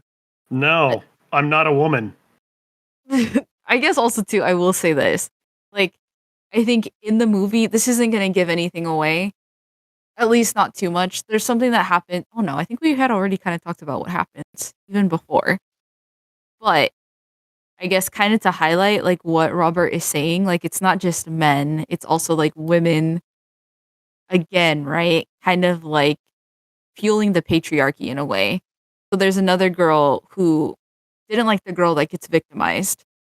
And basically she had all of these recordings of all the things that happened to her. And they're like, oh, well, I didn't take it seriously. Like, again, it was just a joke, like in our group chat, like we didn't know anything was going to happen. And so it's kind of just like something being like, oh yeah, this started off as like this. Not to say that any of us have any of these freaking crazy group chats, but it's kind of just like something like that where somebody didn't think it was a big deal and then all of a sudden more and more get added to it. So I'll give specific examples so that like, Jake doesn't think I'm a fucking, I don't know. I Just a mean like crazy person. literally day-to-day jokes, Jake. Like we have some of you on this podcast because spoiler alert for everyone. Anytime Jake says something misogynistic, that's not really him. It's a joke. I would never. You fucking So, take my name like, out of your fucking mouth. so I like, was if like, we I'm, literally have a podcast name, right? About like violence against women. Like there were just all of these things. I think I was talking about most of them. But anyway, yeah. like I've been driving before with Stephanie and we'll be driving and someone will cut me off or someone won't let me pass or whatever. And I'll be talking shit. I'll be like, oh my God, this fucking person. And I'll turn over and it'll be a woman. And I'll just be like, of course. and I'll look at Stephanie, and that's a joke. Like, I don't mean it, you know? But it's simple stuff like that. Like, we might say something like that, and we obviously know it's a joke, but like, I didn't know it was a joke. that's all I'm saying. Like, there's so many situations where, like, Well, somebody had to be the token misogynist on this podcast. And I'm glad it's not me. I'm just saying, like, it made me think about all that. Because, no, Jake, I don't think I say terrible things and all that. But there might be things that I say without meaning them to be harmful, and then they actually are. And that's what it made me think about. And I think that it's good and healthy for people to think about that. Right. And again, I think also too, there were a lot of people in that movie that they didn't do anything, right? Like they didn't do anything to harm this girl. But they knew about it. And they still were either like friends with him or also too, they still like basically still hung around him. So it's kind of like the same thing if you have a friend that's like saying some out of pocket shit and you're like, oh yeah, it's kind of like you're letting them pass with that behavior or kind of enabling that behavior instead of being like, oh hey, Instead of maybe calling that's them not the out. most tasteful, tasteful thing to say right now. So, Like, accountability matters. And that is a point of this movie. I will say, I don't think that those are the only, that is the main point. I do think this movie touches on two other main points that I think are just as important. And one of them is revenge isn't worth it.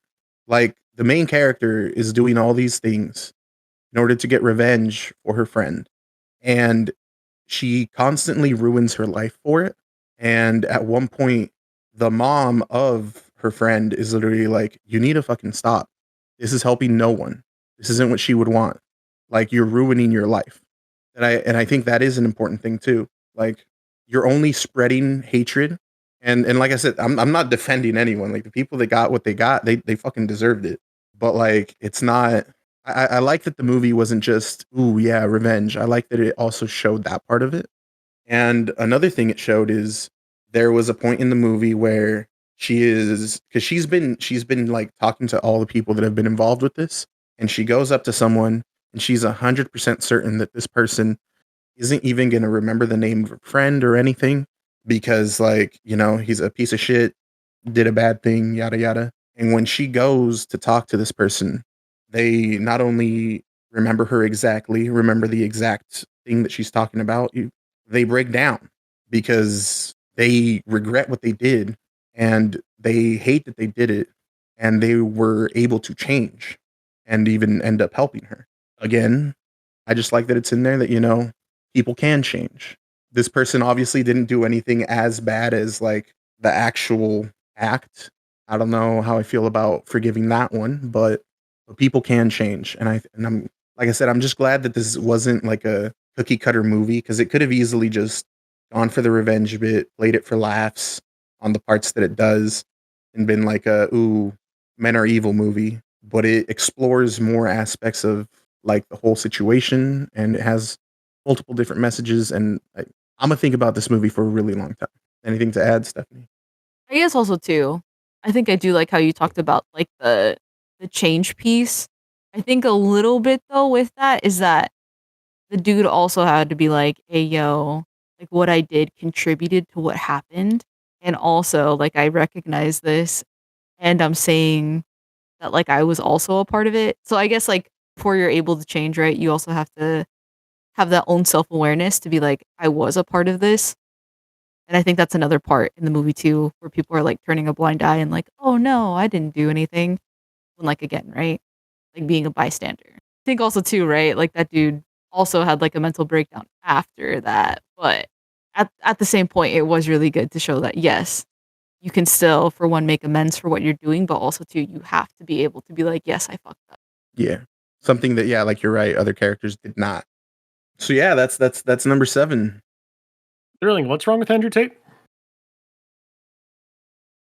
See, he gets it. He gets it, but he had to do that whole bit where I look bad. I was about to be like, Jake, I think we need to talk about how some of these jokes are not. I mean, who said it was a joke, bro? Maybe I fucking subscribed to his like pyramid scheme. You don't know. I mean, Actually, can he still make money off of that if he's like being prosecuted? I'm pretty sure it doesn't exist. I wouldn't know though. Why don't you update us next episode? I know. I was like, but Jake, you would. I'll do some research. I'll go hop back in the Andrew Tate Discord and let you guys know. So number 7, Young Promising Woman. We're getting up there. Stephanie, it's time for number 6. All right. So my number 6 was Hell's Paradise. So I did end up watching a little bit of it, but this is me just going off of what I read for the manga. I like completely forgot that for one, I started reading this and I finally finished it this year. And so I just really love the manga. Also, I think it is a very different vibe than if you watch it. I feel like there is a lot more fan service. So, of course, right, if that's something that you like, definitely watch it.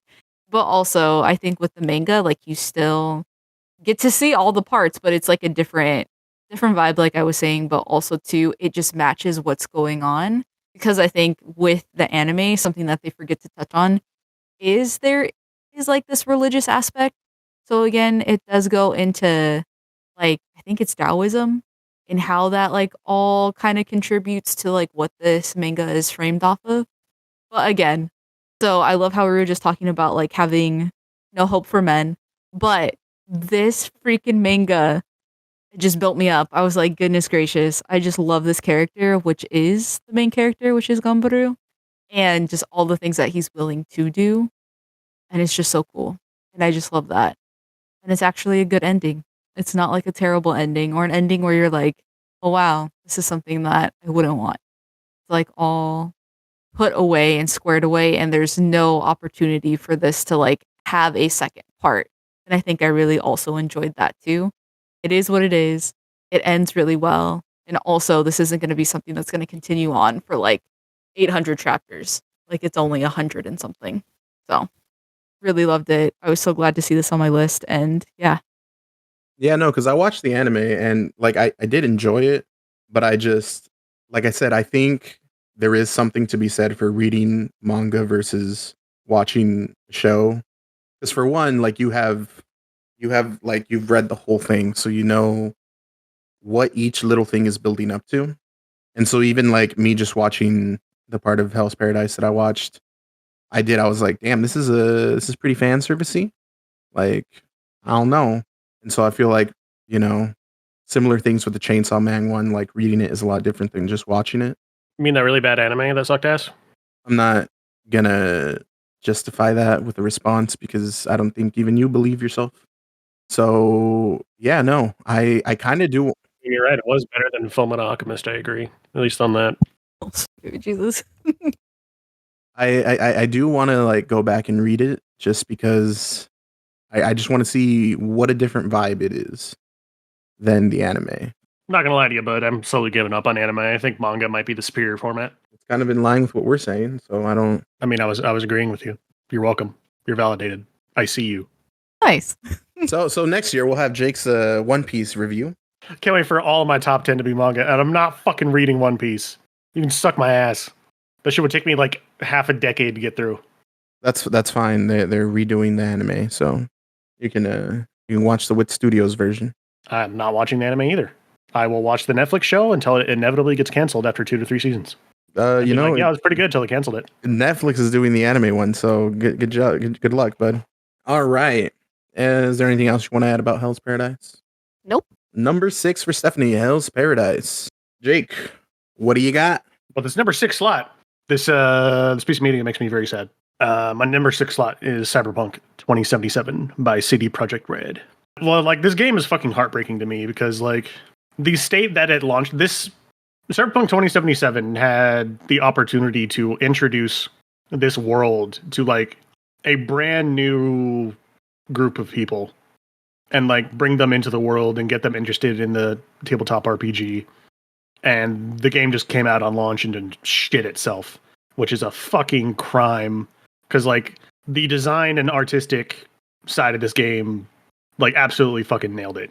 I can absolutely see Mike Pondsmith's vision of the world of Cyberpunk in this game. And I'm, like, sad that, like, it just didn't come together at launch. Like, I do not like open world games at all, pretty much. Like, I really like Fallout New Vegas, but every time I have to play an open world game, if there's fast travel, I'll just do that. Because I do not like wasting my time going from point A to point B most of the time. But in this game, I don't mind it just due to how immersive the world is. Like the neon lights and signs all over like Night City, deep in the city center, driving through the ghetto and the rich district, and then out in the hills, and then the outskirts of the city that is just a fucking wasteland. Like the environmental design of this like game absolutely fucking killed it.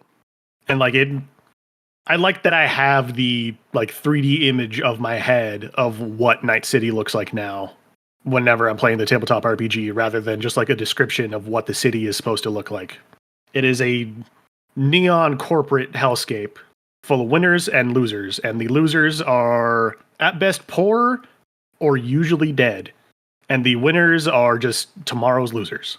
It's just a fucking rat race that people can't get out of. And I think the game did a really good job of telling that story. Like, it really does just make Night City just look like a shit place to live. But it's fun to live there. It is fun. Like, the gameplay of this game did surprise me because I did enjoy it. I did enjoy running at lightning speed and punching people's heads off with my gorilla arms upgrade. And that in of itself is its own, like, almost horror to it, where somebody's just willing to cut their own fucking arms off and replace them with bigger arms just so they have a better chance of surviving in the city. But like what blew my mind in this game is like the character writing is really good. There are very few characters in this game that I didn't like. Like it makes the entire narrative of this game seem like so much more personal than I was originally expecting it to be. And like the writing in this game, I feel like is its strongest point. And that was another part that surprised me, but I was like, oh yeah, Mike Pondsmith is actually quite a good writer. And he did really set up a world where you could just get lost in it. Do you think that as someone who didn't play the game before watching the anime, do you think that that'll skew the way you look at things? Or I think it'll improve your experience of it. Because like you, after watching Cyberpunk Edge Runners, like I'm sure both of you guys have like an idea in your head of what Night City is. And I think the game will do a good job of like reflecting that image that you have in your head. okay. Night City is fun and it's action packed and it's fast, but also like when it knocks you down, it really fucking hits you, bro. Like this game is just a story of an edge runner in the same way that, well, a group of edge runners in the same way that Cyberpunk Edge Runners was a story about a group of edge runners just trying to make their way in the city. I mean, I still got to play this game. Probably going to do it this upcoming year. Yep, one of the few open world RPGs that I recommend. And I think I mentioned this, but like it's the slow character moments that really make this game like magical. Do you think I should play it as is, or should I buy the DLC and then play it? I believe the DLC is its own. I think it's its own self-contained thing. Like I don't even know if you play as V in the DLC. Like I need to go and play the DLC. I don't have that much information on it. So it's not like a Souls game DLC where literally happens in between your playthrough. Like I think you play as a different character, but I could be wrong. But yeah, man, if you're one of those open world fiends, like it's a pretty good one of those. All right. Any closing statements? Soundtrack's really good. Knocked it out of the fucking park. Still listening to that shit. Yeah, it's pretty good. All right, number 6 for Jake. Cyberpunk 2077. My number 6 is my second video game on the list, and it's Lisa. It didn't quite make it to the top 5, unfortunately. Did you even beat it? That's the second thing we're getting to. No, I did not. That is a shame. Right off the because bat. if you would have beaten it, it would have made your top 5. And I will tell you, I guarantee you. and I will tell you why I didn't finish it. I had been playing it like even while as the months went on, I was like, all right, cool, still giving it some time. And then 1 month I just got busy, got lost in the sauce, went back to it. My save's gone, just poofed. Like I have 0 saves now. I had like 2 or 3 because even like at the beginning I didn't know how to I was like, oh, maybe I'll need to go back.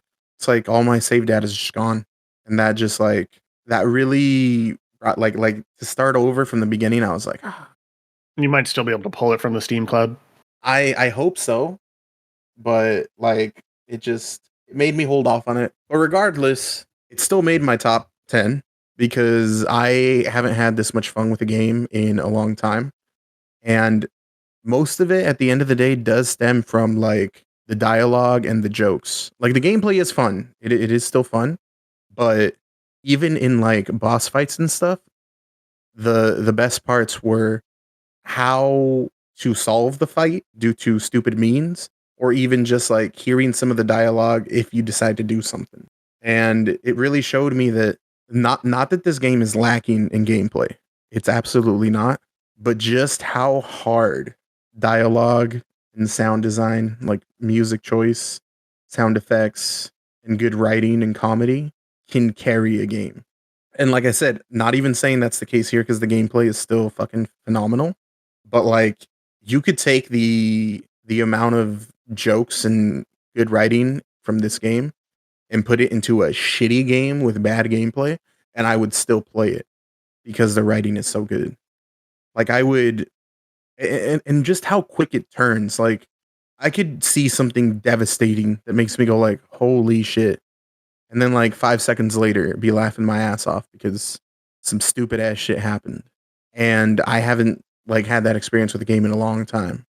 It really showed me like the boundaries you can push in RPG Maker. And I mean, I thought after Undertale, I would be kind of like, eh. And there is a million Undertale clones, but I thought this game really like broke all these barriers, made me expect the unexpected. I don't think another game is going to do that to me. And then Lisa did. Not saying Lisa got it from Undertale. I don't actually know which game came out first. I just played Lisa after Undertale. Yeah, I don't actually know which one came out first. Wait till you play the DLC sequel, buddy. Yeah, like that's why after that I was like, okay, next time I play it, I'm just gonna play it till I finish it, and fuck having the save thing happen again. No, actually, that is a fucking genuine crime. I said as good as this game is, its best moments are in the last stretch. See, that's wild because it's already really fucking good. Like the thing I remember the most is like the last 15 minutes of this game and how fucking hard they hit. And then you go into the sequel, and that's its own fucking rough bag of M&Ms. Rough bag of M&Ms. I don't know, I was explaining, hey, if you guys want fucking media that has commentary about women's place in society, fuck me, that sequel is rough.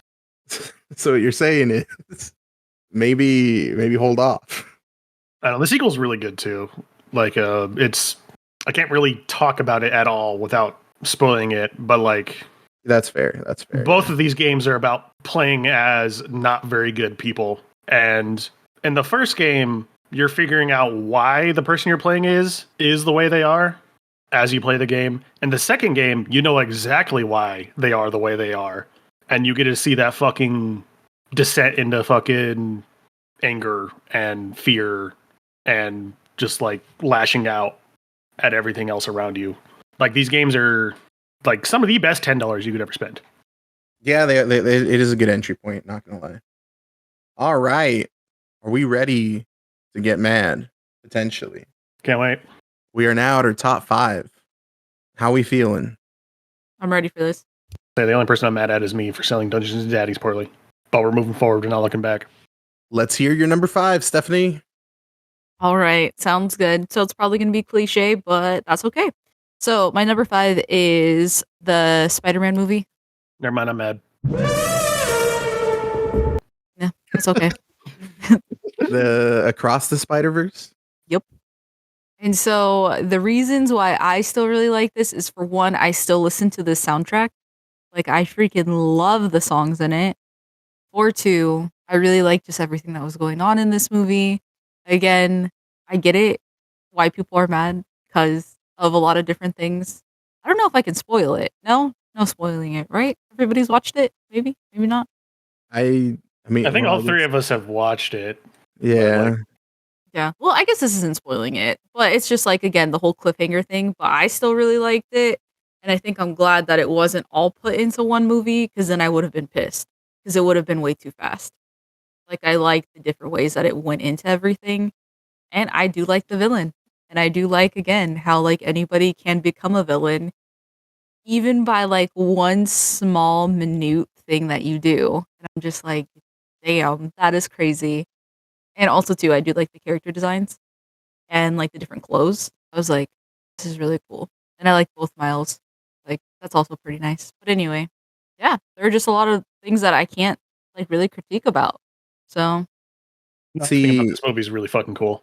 Yeah, there is a lot this was almost on my list, and the only reason it's not on my list is because for one, I don't have much to say about it. Like it's just really good. But for two, when I really thought about it, and I'm not bothered by it, but a lot of the things that I've critiqued so far, like John Wick 4, it's a whole, like it's finished, whereas Across the Spider-Verse isn't. And so I was like, me personally, to put it on my list, I would just be like, yeah, it's dope as fuck. And I think that I'm gonna wait till it's all out, and then maybe the final thing will be like the bee's knees. Hopefully they don't fuck it up on the third one, but I doubt they will. They've been doing amazing work. I'm just gonna say this. I would love to agree, but also to like disagree with you because I think like let's say that I'm sorry, I don't want to make people mad, but if the next part never came out, I would still be okay with that. Like I would be like, I still really enjoy this movie. I can watch it again and still feel enjoyment. And also, I still love this fucking soundtrack. So I think for me it was like kind of the opposite. Like I do get that it's not the whole, but I was still able to be like, but even without the second part to it, I'm still okay with that. That's fair. Yeah. No, I think standalone, like this movie's still quite good. Like I enjoyed all the action pieces in this movie. Like that intro fight with the Spot, and then the section in India, and then like back at fucking Spider-Verse headquarters or whatever. Like all those action scenes were quite good, and they were just like incredibly fun to watch. Like I forgot the studio's name, but they just keep going in on this animation style and get better and better at it every time they produce something. Too bad it's working the staff to death, but movie's still good.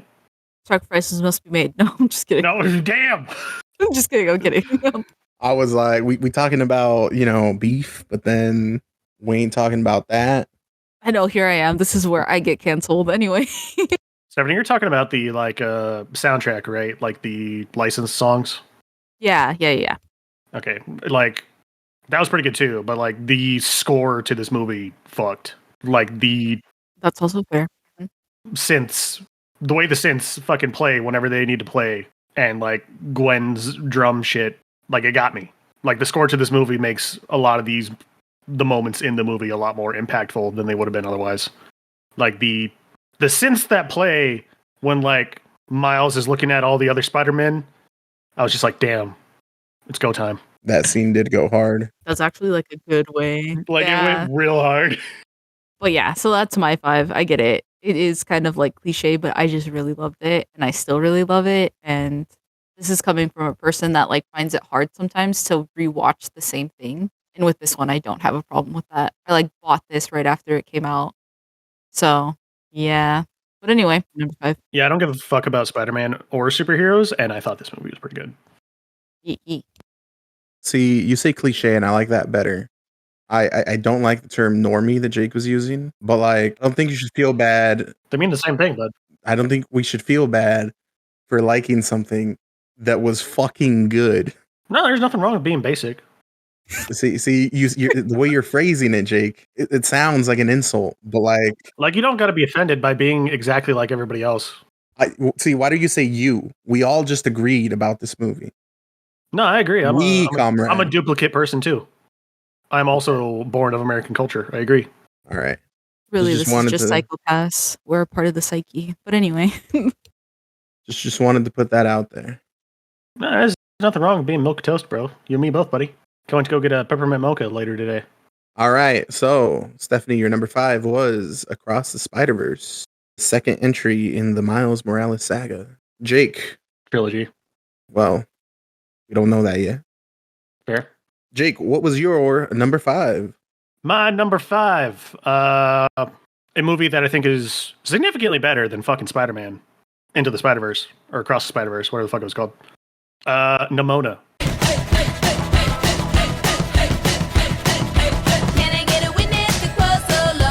God damn, this movie is good. I forgot how good this movie was until they made Robert rewatch it on his birthday. Like, holy fuck. Watch it. You rewatched it. I watched it. That movie is the reason that I'm not counting December in this list, Stephanie, is because that movie would have Oh. absolutely made it on my list. And it would have fucked my whole shit up. I think Nimona is the best movie I've seen this year, period. I think it's also the best movie that came out this year, period. And it didn't get nominated. But And nobody gives a Super fuck. Mario Bros. Did. Animation-wise, like, they managed to, like, create a, like, chaotic and kinetic energy to the things happening in this film. And, like, that energy stops when it's appropriate, but when it's going, it's, like, so fucking fun and exciting to watch. Like, there's so much shit happening in the animation of this movie that, like, if you're not paying, like, full attention to the backgrounds and shit, you'll just straight up miss it. Like, the amount of jokes that is somebody just getting hit while they're barely on screen, out of focus. Like, this movie manages to be fun. It's funny. It's got a good message. And it's not like a brand new narrative being told. Like, there are other films about being an outsider and trying to, like, bring about change in a system. It's just Nimona executes on everything fucking flawlessly. What'd you think, Rob? What'd you think of Nimona? Like I said, it would have 100% made my list. It's a 10 out of 10. There's literally not a bad thing you can say about this. And there is not a moment of screen time wasted. Like, every little bit serves a purpose. And when you're not laughing, you might be crying. And it's a good time overall. I don't think anyone can watch this movie and not have a good time. That's fair. There's like literally no lulls in this fucking movie. Like, maybe the criticism you could have is the first 3 minutes isn't as good as the rest of the movie, but like, it's setting shit up, bro. This man literally just said the first 3 minutes aren't as good. Yeah, like, as the rest of the movie. I'm sorry the movie isn't fucking sprinting at minute 1. It's got kind of a chill opening that's cute and wholesome. I don't know, man. When the movie finished and there was like 5 minutes of everyone's name on screen, that part. Yeah, wasn't that part's pretty cool. fucking boring. Except, now the soundtrack to this movie is also quite good. Like, I really enjoyed pretty much every single licensed song in this film. Plus, I was already a fan of Metric anyway, so them getting in on the soundtrack just mwah. Like, I don't have much to say about it because it is just good. It is a good movie that, like, I can finally relate to at least some of the themes about, like, loneliness and not feeling like you fit in on certain, like, parts, and then fighting to feel like you're a part of a group that, like, you might just not be able to get into, period. Have you seen this movie, Stephanie? I have not, but I'll probably watch it now. I was gonna say you should. That's the best sell that you can give anyone. You should. Everyone should watch this. I'm actually excited to watch it with Aiden. No, yeah, this is one of those movies that, like, I would never want to show somebody Beau is Afraid, but Nimona, hey bro, grab anybody. I'd be like, here, check out this really cool fucking movie that Disney passed on. Yeah, really good. 10 out of 10. Yep, best film this year. Don't give a fuck what anybody says. All right, Jake's number 5 was Nimona. Now for my number 5, I placed Scott Pilgrim Takes Off at number 5. I fully expected this to be like the comic book in animated format, or like some retread of the movie with a couple of joke swaps, and I was very pleasantly surprised. Y'all have seen at least the first couple of episodes, and so has one of our listeners, so I'm not worried about saying what I'm gonna say. When the movie came out, like, you know, I'm a dude, I'm a romantic, I was about it. I was about the story of a dude trying to get this girl. No matter what, he physically had to fight all these dudes. Had to cheat on his current girlfriend. You could see the challenges he was facing and everything. Like cheating on his girlfriend, dating a 17-year-old. I was getting to that. I'm saying this is what I saw when I first saw this movie. I saw these things. I noticed these things. And then as I grew older, I started noticing other things. Like, yeah, what a piece of shit he was. I mean, that you kind of get from the first watch, but like, it also, one thing I didn't like about it was how it kind of made Ramona an object. Like everyone's fighting for her. It's more Scott's tale than anything. It's him trying to get this girl, and even the people around there are treating her as an object. Like the villain literally basically has her as a slave that he mind controls, making her a literal object because then it's not even her own self. And so the movie always kind of felt kind of after, because I was like, well, kind of. Not only did it bring about the whole manic pixie dream girl thing, but it kind of felt a little one sided. And so in comes the anime, and I love that they like flip that, and now it's Ramona trying to, in a sense, fight for Scott, and we're seeing all of that and seeing her perspective, and she just feels like a lot more of a character than she ever did in the movie. And I thought that was really fucking cool. On top of the animation being really well done, the voice acting, it hits when it hits. No, I agree on me. Like I really fucking love Chris Evans' character. Like everything he fucking says is amazing. And I love that you're able to see basically all the characters grow. Like you get a lot more screen time with all the characters that you don't get to in the movie. And it just shows them in different situations and different places. And like there's so much context that you get that maybe the movie didn't even intend to, but it makes it so much better. Like I won't spoil some of the things, but like you discover certain things about certain characters and it just kind of makes sense even on a rewatch of the movie. Like you can be like, "Oh yeah, that I can see that." And I just had a really good time. I loved that I was able to hit this little bit of nostalgia with its own original story that was good, and it also kind of fixed the only problem I had with the movie. So I really enjoyed that. Plus, the music is good, and there's just because it has its original story does not mean that there is not plenty of fan service for fans of literally any other Scott Pilgrim media, be it the video game, the movie, or the comic book.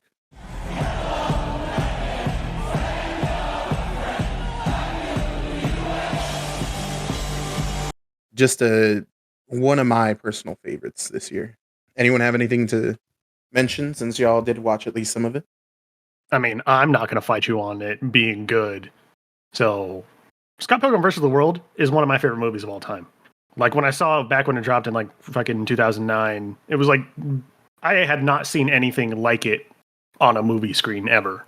Like, I fucking molded so much of my personality around that fucking movie as a teenager, for better or for worse. Like, fucking getting into indie rock, drinking too much Coke Zero, fucking taking a stronger interest in the music, fucking dumbass hipster Goodwill fashion. So like this movie and me seeing it twice in theaters, those are like core childhood memories. So the anime had a really fucking high bar to catch up to. And as far as it goes, I think it's like a really good piece of Scott Pilgrim versus the World media. And those expectations managed to be met so far with what I've seen in this anime. Stephanie, any thoughts? I've only seen like the first 2 episodes, but yeah, it seems good. That's my number 5. Scott Pilgrim takes off. Stephanie bringing it home with number 4. All right. So my number 4 is Past Lives. I think we kind of talked about this before. I know I kind of like briefly talked about it on the podcast a little bit. Then Robert, did you end up seeing it? Not yet. I've been holding off. Gotcha. Yeah, that makes sense. Yeah. So I just really enjoyed it. It is supposed to be a love story, and I think I really just appreciated the realism of it. And there are just so many amazing things that I guess they tie into one. For one, right? It focuses on culture, like immigrants, love, and then also like writing, which is like really just also kind of bananas. And I guess also to like visiting different places. And so it just hits on all of these different topics in such a good way, and it tells a story. So it's more than just like the stereotypical, I guess, trailer that shows where it's like Inyan and it like explains like what that is, like basically the red string of fate, which is that you're tied to this person. It also kind of goes through like what it means when that's not always the case, and also to like the the decisions that we make and how that also influences things. And so I just really enjoyed it. I also really enjoyed that it did kind of talk about like South Korea, and I was just like, oh, this is like really cool. And of course, too, right? There's still kind of those, I guess, cultural pieces. And again, I could just like only imagine what it would be like for, I guess, like other people to really be exposed to it. The only thing that I really struggled with this movie is that, again, it wasn't showing in all theaters. So, like, there were only certain parts in Washington where they were actually showing this movie, which I think is wild. I'm like, what the heck? But it was really good. And I hope a lot more people saw it than I feel like it actually, I don't know, like kind of got its publicity, if that makes sense. I know it's like weird, but yeah, I just really enjoyed it. It was really nice. I feel like a lot of A24 movies, they do eventually get their publicity. I mean, they'll get the cult following at some point, even if it's not initially. Yeah, they have that going for them. It is just that I think maybe it's because A24, like I said, even with I forgot what the movie was called, Talk to Me, and the people behind Everything Everywhere All at Once. Like whenever they talk about budgets and stuff, it's like usually A24 is just like, yeah, go for it. So maybe that's the reason why they're not able to put it out in as much theaters, because and this is just me speculating, by the way, but maybe they just give more money to the actual filmmaking process instead of having them in the movie theaters, because I'm sure that costs money. Because I've noticed that with like what even Beau is Afraid was only in some theaters. Well, here's the wild part, right? Like, I think Beau is Afraid for one we saw, it doesn't matter, in the Tri-Cities, bleep it out or not. And also, too, like the same thing with Talk to Me we saw in the Tri-Cities. But Past Lives did not show at any point in the Tri-Cities at all. Like, it wasn't even like, oh, we're going to be here for a week. It was like, no. So I guess that was just wild. Like, it was only in Spokane, and then I think it was like, of course, at different theaters in Seattle. So I don't know how they do that, or like what's going on. Because I'm like, yeah, it should have at least been like, well, I would at least think here somewhere, or even in Yakima, but no. I just wonder if like A24 makes their money by saving money on like marketing. Because I've heard that's like 50% of a movie's budget is just marketing. And I never fucking know when an A24 film is coming out. Like, Robert will usually mention it to me, and then that's how I know. That's fair. Unless like something just burns like white hot as soon as it drops, like fucking The Lighthouse or like Midsummer or Hereditary.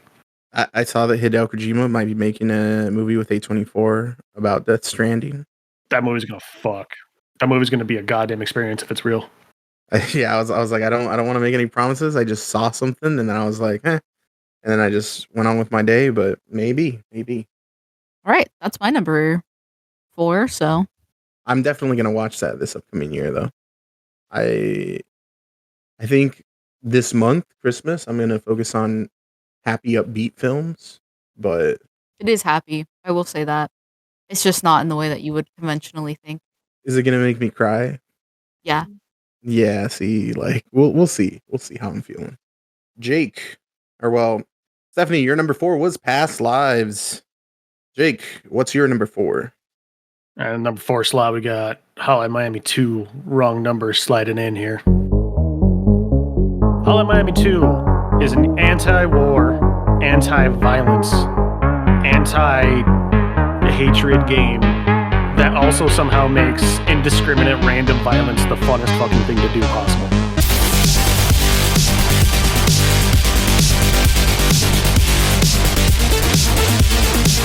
Like, I was fucking afraid of playing this game due to how much I really love Hotline Miami 1.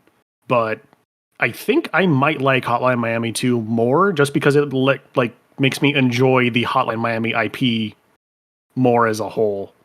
Like, gameplay-wise, I think... I know, I heard a lot of people did not like this game because it's apparently way harder than the fucking first game, which I agree with. But that ramp up in skill level required to get through Hotline Miami 2, I enjoyed. I enjoyed the grind of learning these levels and learning how to just fucking genocide an entire police station in approximately like 45 seconds. Like, this game is so goddamn fun to just play. And while narratively, I think it's confusing, in some spots. If you manage to piece it together, I think it makes both Hotline Miami 1 and Hotline Miami 2 just like a cohesive anti-war story. And I just like enjoyed getting the insight on like those things and into the weird alternate history world that the Hotline Miami lore exists in. Plus, it'd be a crime for me to not to mention the soundtrack. Like, the soundtrack in both of these games, Hotline Miami 1 and 2, is just fucking god tier. Even if you don't like the games, anybody who has even a mild love of electronic music or, like, synthwave, they're going to be on this soundtrack. And this game's use of the soundtrack is some of the best I've ever, like, seen in any video game ever. Like, the music is so good that I don't realize I've spent 2 hours trying to beat this level because the music is hypnotizing. Like, if the uses of the music in this game make these levels so much more memorable. Because, like, when the game is not playing music, it is, like, viciously clear. Like, I don't know how else to explain it other than it uses the silence to build on moments where the music pops off. And it's just fucking excellent. Rob still hasn't probably beat Hotline Miami 1, have you? No, I haven't, but that's not for lack of trying. That's for... You literally saw me beat a level. Just do it. Just do it. It's hard. It's... The first one is easier than 2, dude. Damn. Yeah, that's a problem. Plus, you only have like 3 levels left. Oh, I know. I'm aware that I'm super close to the end. Just beat it. Just stop being bad at the game. Gameplay-wise, Hotline Miami 2 also just added a level editor as a nice cherry on top. I believe the developers have said, yep, we've told the story. We're fucking done with this IP. And I'm like, you know what? I'm fine with that. I don't know if you could end any higher than Hotline Miami 2.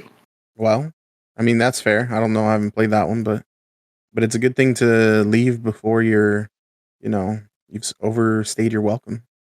Well, like, originally the devs did not want to make a sequel to Hotline Miami because they didn't know what the fuck to do. They thought the game ended fine. And to be honest, it did. But there's a lot of interesting shit that got fleshed out that they didn't need to. And, like, I'm glad this fucking game exists. See, I feel that way about The Last of Us. There did not need to be a Last of Us 2. And then The Last of Us 2 was actually good. And now I'm like, dear God, please do not make a third one. You and I might have a different opinion on Last of Us 2, bud. That's very fair. Anything else on Hotline Miami 2? No, I got nothing. It's good. I spent like fucking 15 hours on the PC version and like 15 hours on the... No, it's 36 hours on the console version. This game only takes like 4 hours to beat. I just had that much fun replaying through it multiple times this year. I'd be interested to see your take on this game, Stephanie, if you ever played it. All right. I'll think about it. All right. Number 4 for Jake is Hotline Miami 2. Wrong number. Wrong number. All righty. My number 4 is La La Land. Shocker. And I'm so glad that Jake brought that up because that's one thing I love about musicals when they're done right is you can show so much by making it a moment when there is no music. Like, God, do those moments hit, especially if it like abruptly cuts music. I love musicals. I think La La Land is a musical that even people that I think if people get through the beginning, like even people that don't like musicals could like it, but it starts right off the bat with a musical number. So people that don't like musicals might start it and be like, fuck this, and instantly switch off. I fucking love this movie. The soundtrack is so good. The soundtrack made my Spotify Wrapped. 3 of my most played songs were songs from this soundtrack. One of the gifts that I got this year was a vinyl of the soundtrack. I love it so much. And the story, albeit spoiled, is still a story that I think is very well told.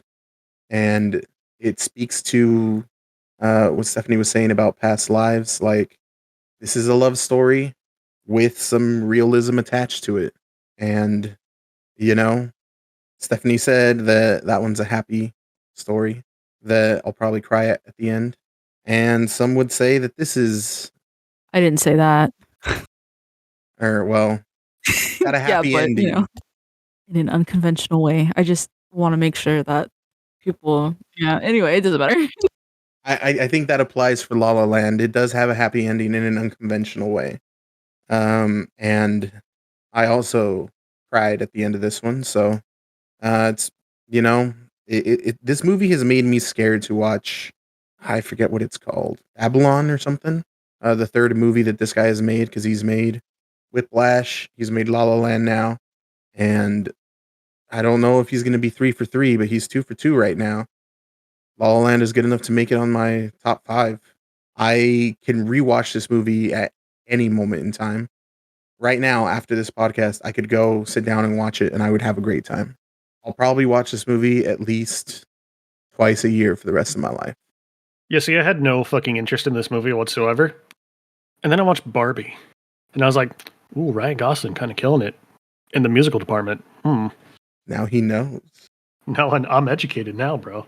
I see the value in this. Yep, it's really fucking good. So I recommend watching it. Even if you know how it ends, which you do, because you're the one that spoiled it for me. I just thought it was a thing everybody knew. Sorry. So my number 4 for this year is La La Land. Now for the real nitty gritty.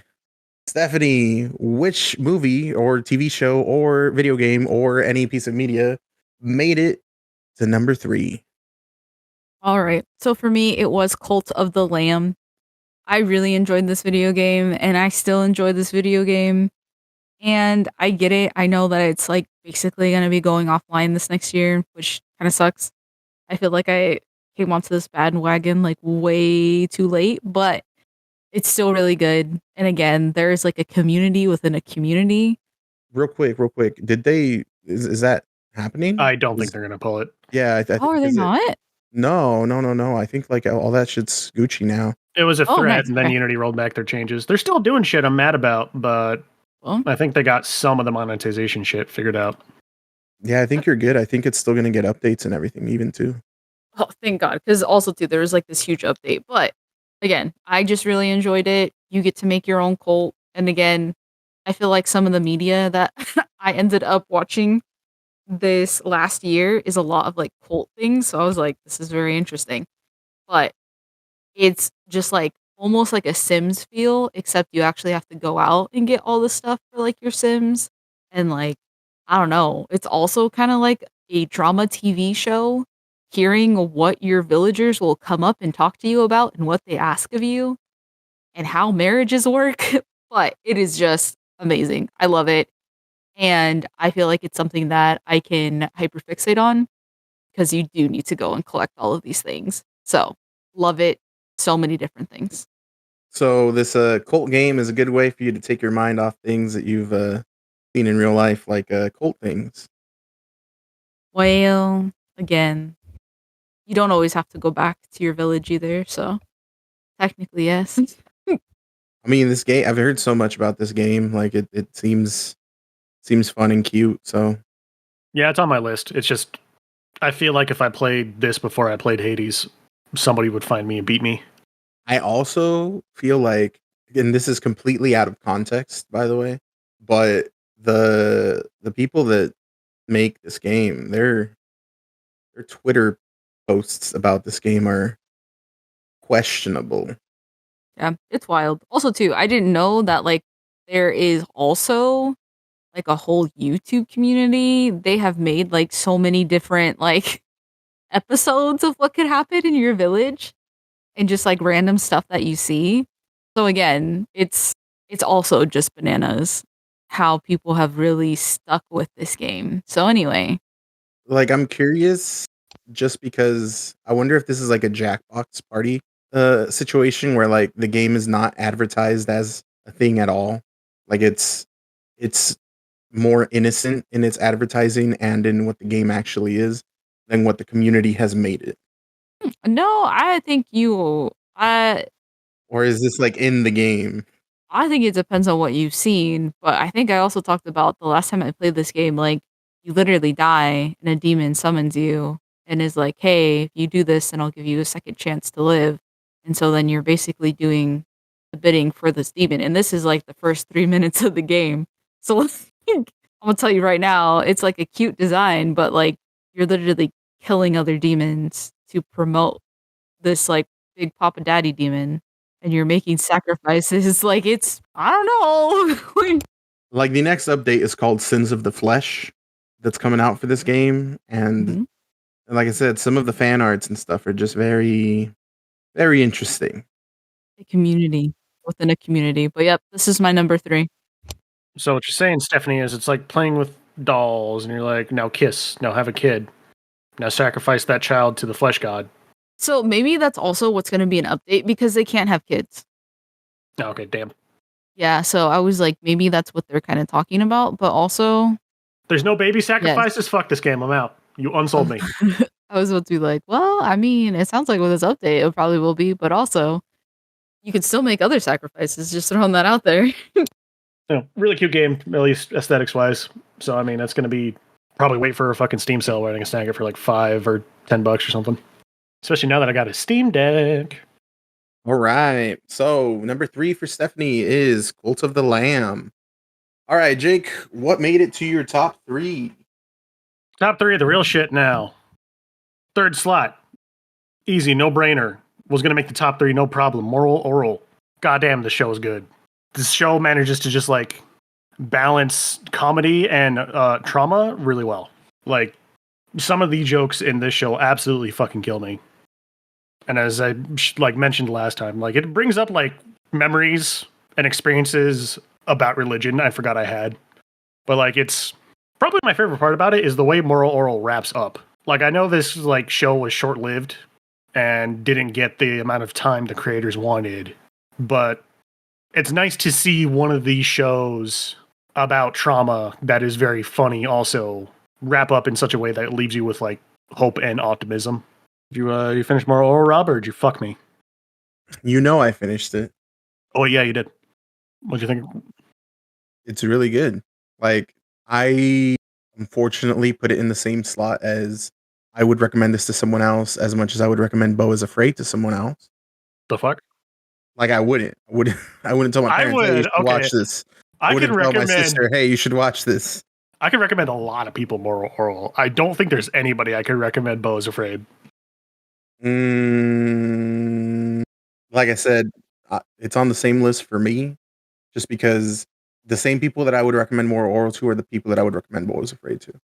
And anybody that like grew up in like a semi-religious or household or community, and then eventually just like not even outgrew it, just like grew out of the things that are wrong with that community or household in terms of like religious beliefs can relate to the show.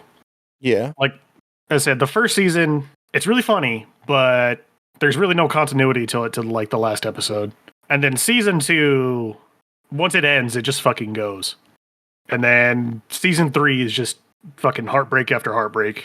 Season 3 is rough. Like you got all this information about characters that explains exactly why they are the way they are. And honestly, you don't really know if you wanted it. Like, yeah, it's pretty rough empathizing or sympathizing with these absolute pieces of dog shit. And then, like, the effect that their trauma and past experiences have on the younger generation. It's like it's a rough watch. But as I said, like, the way it just wraps up and puts a bow on everything really just, like, sealed the deal for me. Like, I'm glad I have a positive... I'm glad that, like, I didn't finish the show and I was depressed. I'm glad that, like, I finished it and I was like, damn. It'd be like that sometimes, but like it could always get better. See, I think you know what scene I'll be talking about, but there's a scene towards the end, right before the end. It takes place in a bar. And the way the adults react to that situation and act in that situation, because there's a kid there, felt a little too real. And that was so rough to watch. Because like you could take it was almost like for a second a Courage the Cowardly Dog situation where for a second it was like, oh, so Oral is like living in this world where all this shit that wouldn't ever happen in real life is happening. But then that one moment, all of that could have just happened in real life. And that was jarring as fuck. Yeah, like this, I don't know. I said it does a really good job of balancing absurdism and then just fucking hard ass realism you weren't ready for. Like, there's a lot about the show that is like legitimately cute and adorable just because Oral is a pure and innocent soul. Like, I think all the little stop motion animations he makes with his Bible action figures at the end of every episode are very cute. I mean, some of them aren't cute, but yeah. And like he does approach the world with like a purity that like, yeah, he's making mistakes and he's gonna fuck up, but also like he is a product of his upbringing. And the most heartbreaking thing about it isn't watching Oral make those mistakes.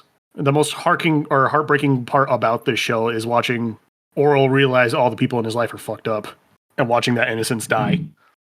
Yeah. But yeah, man, it hit me. Like, I do not normally like these kinds of stop motion adult animations because like the track record of them being absolute dog shit is pretty high. Like, I know Nickelodeon had a couple of them. Fuck, I feel like there was more. But there's like one about a dentist family that lived out of their RV, and that show was ass.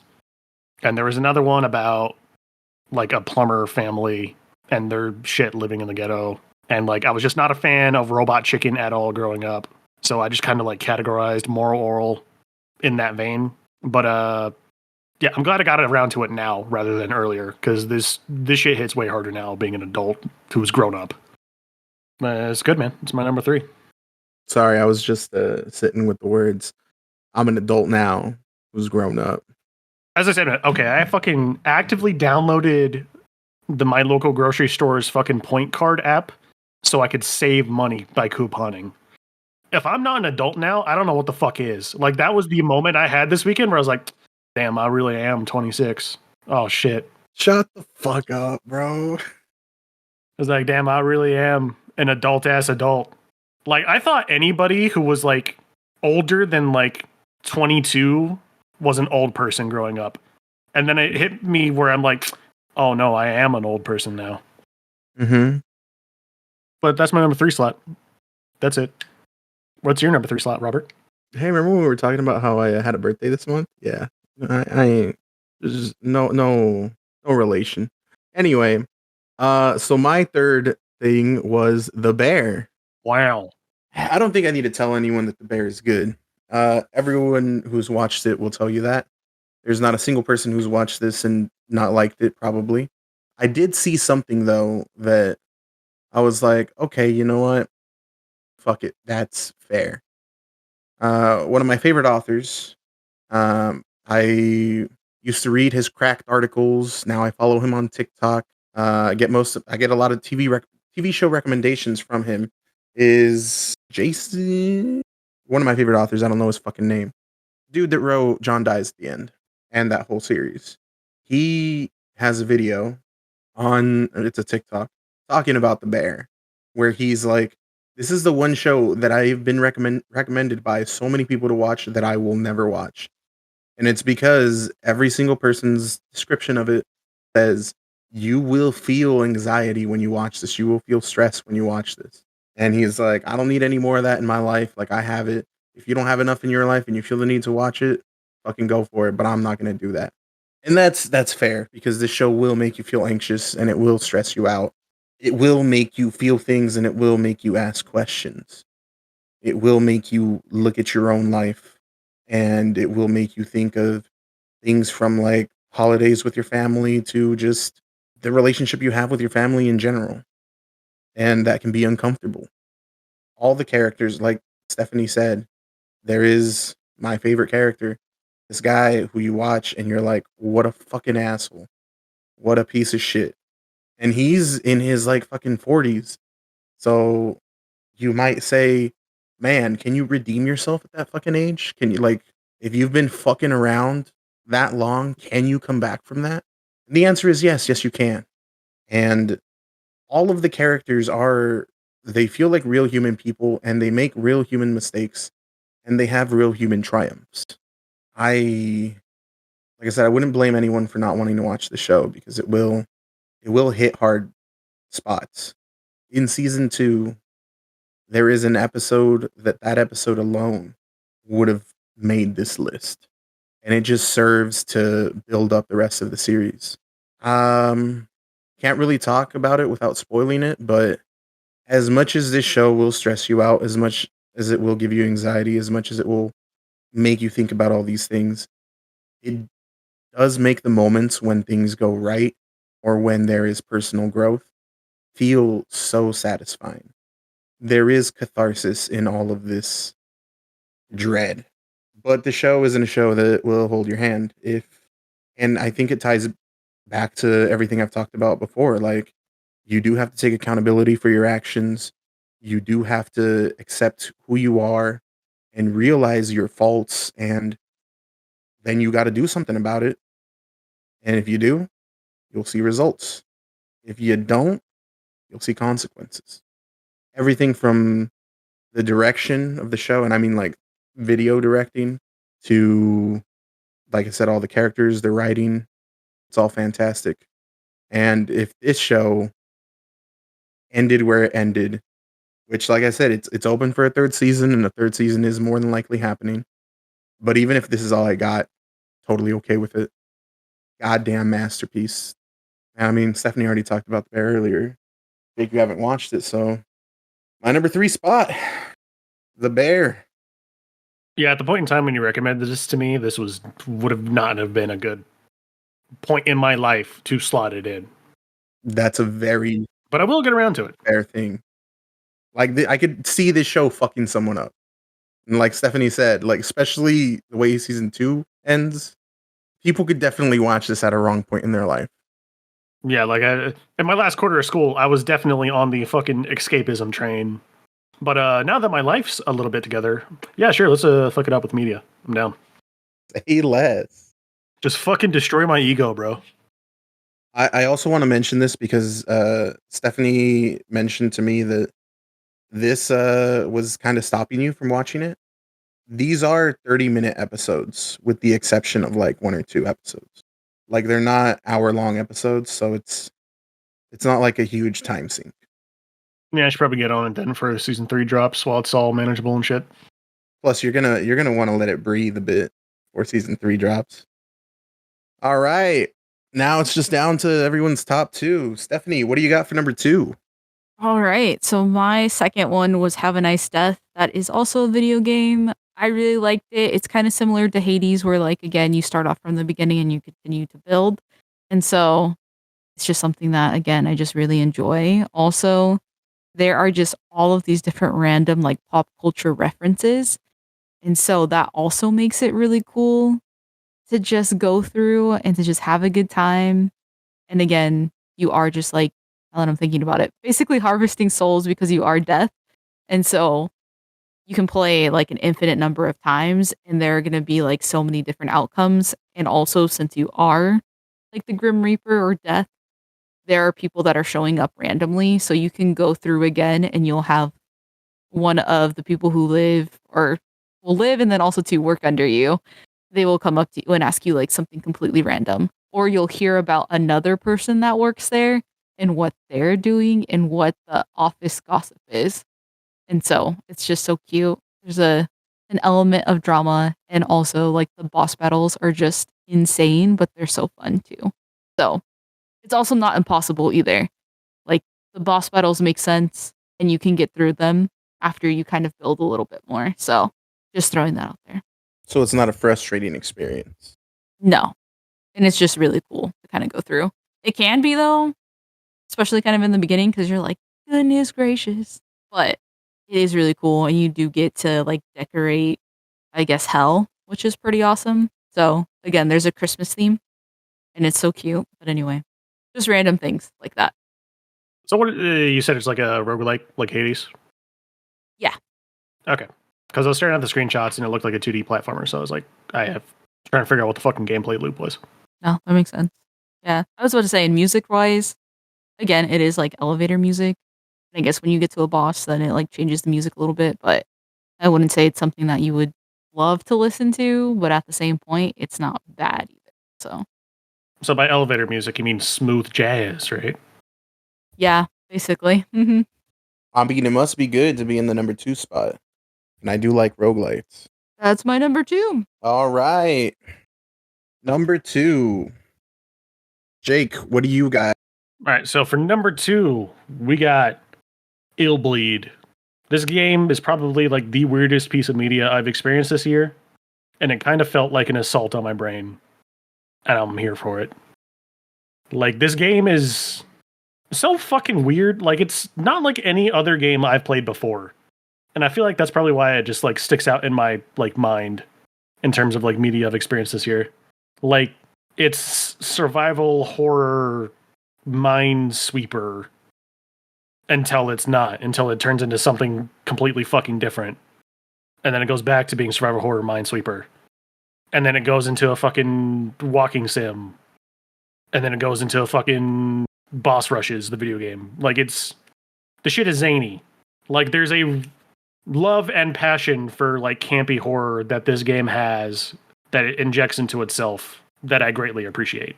Like, playing through this game multiple times to get all the endings was basically a holistic experience, because, like, I have basically no reason to ever touch this game ever again. Like, it's not like the Minesweeper locations move. Once you know where a jump scare is, you know where it's at. But it just feels like a whole fulfilling piece of media. Like, this game had an experience it wanted to give me, like a weird, playable version of a wacky haunted house at a shitty carnival, and it gave me that. And I'm glad I finally got around to playing this game. I also feel like, see, we keep throwing the phrase survival horror minesweeper. This was also someone else's favorite game that they played this year, and so I have a video to send you later, Stephanie, because I feel like we're not painting the right picture of what this game looks like, and it is wild. No, it's got that fucking, I don't know how else to explain this other than, like, there's, like, I feel like it was more prevalent in, like, maybe the 90s and early 2000s, but there's, like, a genre of, like, weird Japanese shit that comes out of Japan sometimes, is the best way I could describe this vibe. And this game has it in spades. Like, the things that happen in this game are so fucking wacky that it's almost, like, surreal at times. It almost feels like you're in fucking Looney Tunes purgatory with the amount of obtuse shit you're doing in this game. Nah, bro, you ever just want to see a ghost ass take a shit on yourself? See, that's why I'm like, my only reason for wanting to kind of replay this game is to just run into every single jump scare. Because, like, yeah, I didn't see that one. What I saw was a fucking pig's ass in a grocery store jump out at me and then fucking fart in my face. And I'm like, cool, thanks. Really jump scared the shit out of me on that one. I don't know. If you're a horror fan, let me phrase that. If you're a B horror fan, then I feel like maybe you owe it to yourself to at least, like, watch a playthrough of this game. Like, it's got a real love of, like, dumb but fun horror all throughout this game's DNA. And I'm, like, kind of interested in checking out the creator's previous work, because I think they tried to make a more serious survival horror game. So I wonder if, like, how that's going to play out. I wonder if it's like the survival horror game that they made before this one is just going to be really fucking stupid, but it tried to play itself too straight, which is also going to be hilarious. Or they, like, made a serious horror game and then they decided they wanted to go something weird and wacky. Like, what if it's actually scary? Yeah, what if it's actually spooky? I don't know if I can handle that, bro. Any other things to say about it? I don't know, I feel like it was just, like, a truly unique experience in terms of, like, gameplay, narrative, vibe. I still got the, like, hub world music running through my head. It is definitely a unique experience. I'll tell you that much. It's going to exist in my brain rent free for a very long time. Well, number 2 for Jake, weird Japanese stuff. Ill bleed. All right, y'all ready for my number 2? I think y'all know this is coming. Is it going to surprise me at all or no? I don't think it's going to surprise anyone. Or it might. Y'all might be mad that it's not number 1. Number 2 for me is none other than Kingdom Hearts. You're goddamn right. It's in the top 3. Fucking 15 years in the goddamn making. I lied. No, not even. It's like 20 years in the making. When did Kingdom Hearts 1 come out? That was like forever. Early 2000s. Like 2002. This game is older than 20 years. This game can drink. This game can smoke. When you were thinking about Pong in 2000, that's how old this game would be. I promise you, I was not thinking about Pong, bro. I was thinking about water gun fights and eating some elote, maybe a paleta from the paletero. Yeah, too bad that part of your childhood sucked ass because you didn't have Kingdom Hearts in it. You know, Kingdom Hearts would have been an improvement. I'm not going to lie. I love everything about this game. There's not a single thing I don't like. from the fact that I can play this while taking care of Aiden, and he is just as like enthused into it. Anytime Aiden sees a Disney character that he saw in the game, he will immediately say it's from the game. And that just feels good because fuck you, Disney, even though this is a Disney product. Like, because, okay, first of all, music, amazing. Gameplay, super fun. The story is cool too. Like I don't know how it's confusing for the other ones because the first one kind of like I get what's going on in that one, and like that shit's cool. I like that you can go to a bunch of different worlds. I even like it gave me nostalgia, the fucking stupid ass platforming and how I would fall every time. Like that, like as irritated as it made me sometimes, it's part of the experience. You forgot, bro. Every game in the early 2000s, from 2000 to 2005, needed to be a platformer. Ratchet and Clank, Sly Cooper, fucking Halo had platforming segments. Towards the end of the game, I finally decided to fuck around with the ship, and that was a mistake because I fucking loved doing that. I hated the ship segments until I realized that I just could build my own ship. And then I had just like, because I know people can design cool shit. I had a blocky looking thing with as much firepower as I could have so that it didn't matter that I couldn't squeeze through the rocks. I just pulled down and I'm blasting, bro. I'm cutting my own way through. I spent so much time playing this game, day and night. I'd wake up thinking about it. I'd go to sleep thinking about it. I still think about it. I still want to play more. The only reason I stopped the series was because if I didn't, that is all I would play. I would just continue playing Kingdom Hearts. And I'm sad because from what I've heard, you guys kind of like 3. But from other people, I hear that 3 fucking sucks. So that's scary. I'd still argue 2 is probably the best one if your favorite one's not 1. So, I mean, you could still go up. It only took me over 20 years to play this, but man, I could replay the first one again and have no problem doing that. You know, my favorite part about the Kingdom Hearts franchise is it manages to make me love and give a shit about things I do not fucking care, even in the slightest, about. I don't give a shit about fucking Disney's golden animation era, even though like I had all the VHSs to like Hercules and Aladdin and Little Mermaid. Hold on. I'm gonna stop you right fucking there. What? You're telling me you don't give a shit about Tarzan? Not really. What the fuck? Like, there's a thing called Disney magic, and the only time I've ever felt it is while playing Kingdom Hearts. Same with Final Fantasy. Like, I have bounced the fuck off of every single Final Fantasy game I've tried to get into. But there's something about Kingdom Hearts that just like pulls me in. So you've never felt the Disney magic during like music? Nah, I don't care. I was just never that interested. Sorry. That's wild. And I was too young at the time to even have a mild appreciation for the animation format. So like, sucks to suck. But watching this dumb anime boy voiced by fucking Haley Joel Osment running around, I'm here for it. I'm down. Like I don't even like The Little Mermaid that much, but Under the Sea, bro, it's just I don't know. It's like my least favorite, but You know, that's what I'm saying. But even though it's like the least favorite movie, like Under the Sea is still a bop.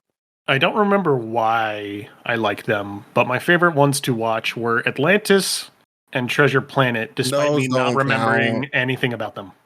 Those don't count because they're fucking. What do you mean? They're literally the films You that watched them. killed You watched them Disney's later. 2D. I didn't watch them later. I watched them in theaters. Fuck you. No, but yeah, what I'm saying is the other ones came out before. I guess it doesn't really make a difference to me when I was watching them all at the same time. Treasure Planet is good no matter what age you are, is what I'm saying. I said I don't remember anything about it. I just remember really liking it. All right. Well, I think it's rightfully placed. My number 2 is Kingdom Hearts. If you don't finish Kingdom Hearts 2 by the end of next year, I'm going to cock punch you. I have so many games to play before then. This is a promise I am making. We will be sparring or doing judo randomly or whatever, and I'm just going to fucking Johnny Cage splits cock punch you if you don't play it by the end of next year. I mean, I'm going to punch you back, is all I'm saying. If you can. Okay. My number 2, Kingdom Hearts. And now, the moment we've all been waiting for. Stefania, what was the best piece of media you consumed this year? so for me, it was a manga. So yeah, I would say that it was a superior, I don't know, media form compared to an anime. But this also has an anime now, and it was Skip and Loafer. This is a shoujo manga, and basically it goes through the main character, and she's just so amazing. I just love the way that she is. And basically, she's just like a badass. There's no other way to explain it. She is going through school. She studied so hard to get into the top high school of Japan so that she can go to the top university of Japan. And she's the only one from like her small island that was able to even leave the island. And I guess, I don't know, like backstory on that. It's just because people don't leave, just because it's easier and they're from a rural community. So with that, you have to have like a different dialect of Japanese. I don't know. There's just a lot that goes into it. And so it's cool to kind of see that. And also, I think it is amazing that for one, there is love interest, but they don't have to like stay together. And I guess it's not like, oh, all right, then I'm being treated like shit. Like I just have to go through this for this person. It's being like, hey, wait, I don't like when you did this, and I don't have to basically be around for it. And I guess just like calling people out as gently as it can be. And it's just so nice, like learning boundaries. Also, too, this is one of the first mangas that I've read with a trans woman, but also it's like, for one, it's a big deal because of Japan and how they view kind of LGBTQ just overall, but also like just the different trials and tribulations, and that is only a side character, but also too is really important to her story. And I'm just like, this is just so amazing. So Skip and Loafer reminds me of Kimi ni Todoki, except probably better. And I'm so glad I had stopped reading it because something had happened and I was like, no, I can't do this. Then I got back into it. It is something that I've really enjoyed, and I cannot wait until the next chapter is released. So, See, I think this is why these lists are important, because you've mentioned Skip and Loafer plenty of times before this, and it's definitely piqued my interest. But it's not on my Shonen app, so I'm like, which why would it be on there, right? But so I've been like, yeah, I'll get to that eventually. But now that it's your number one, like shit's gotta be good. Like now I gotta find a way to read this. And a rom-com manga and anime have a better track record for me than probably like any other fucking... No, I lied. Slice of Life has a better track record for me than anything else. But rom-com, anime, and manga is like a close second. yes. So I'll put it on the radar. My number one. Number one for Stephanie, Skip and Loafer. Jake, what is the best piece of media that you have consumed this year? I don't know if I can call it the best piece of media, but I can definitely call it my favorite piece of media that I've consumed this year. And that would be Flowers of Evil, specifically the anime. Whoa. I forgot about this. Dude, I literally have not stopped thinking about this fucking thing since I've watched it. Like, I still haven't gone through the manga yet, because I'm afraid it's gonna, like, dampen my, like, perspective of the anime. But in terms of, like, anime, this is, like, I don't think I've seen an anime like it. And that's probably just because I'm unfamiliar with this guy's work. Was his name Oda something? Hold up. Shuzo Oshimi, yeah. I'm just not familiar with this guy's work, so that's like such a raw and surreal and like kind of horrifying narrative, but like it's not like there's any overt horror happening in it. It's just like the fucking pressure of being a teenager who fucked up and made a mistake, and somebody holding that mistake over you as blackmail. And like, it's probably like, it probably wouldn't ruin your whole life, but I know like as a teenager, you feel like it would absolutely fucking decimate everything you know. And it's also just like such an interesting animation style too. I don't know if there's any other rotoscoped anime out there, but I really feel like it adds to the, I don't know, realistic angst surrounding this anime. Like everybody just looking like real people adds to the experience. Well, yeah, because it's hard to escape when it reminds you so much of real life. Like I'm still trying to sort out my feelings on it. But it was just like this weird narrative that's so small in the grand scheme of things that feels so big just due to the characters in it. And a combination of that and this fucking slow ass burn that I get if a lot of people don't have the patience for. Like, I'm not surprised this didn't get a season 2 at all. And a combination with that and like weird anxiety-inducing, almost horror-esque fucking soundtrack. Like, the best way I can describe this anime is eerie, which is weird because it's just mundane as shit. Like, it is just a normal Japanese town. And maybe not normal Japanese problems, but like the human or problems here are just like innately human. And like just running through this anime and then managing to like get all these things that I relate to that I fucking wish I didn't, but like it's there and I feel it and I get it. Like the need and want to be interesting as a teenager to make yourself stand out, but like not being interesting or unique at all. Or like just like trying to figure out how to navigate your first relationship, or like the fucking anxiety and stress that just comes with being a teenager. Like, this anime got me, bro. I really enjoy it. And I can't recommend it to anybody ever due to how fucking weird it is, and it's not even finished. It's weird, it's anxiety inducing, it's kind of horrifying in spots, but it like has these moments of beauty that'll just live in my mind forever as like top 10 anime moments that like made Jake think that this medium is still good. Very well put.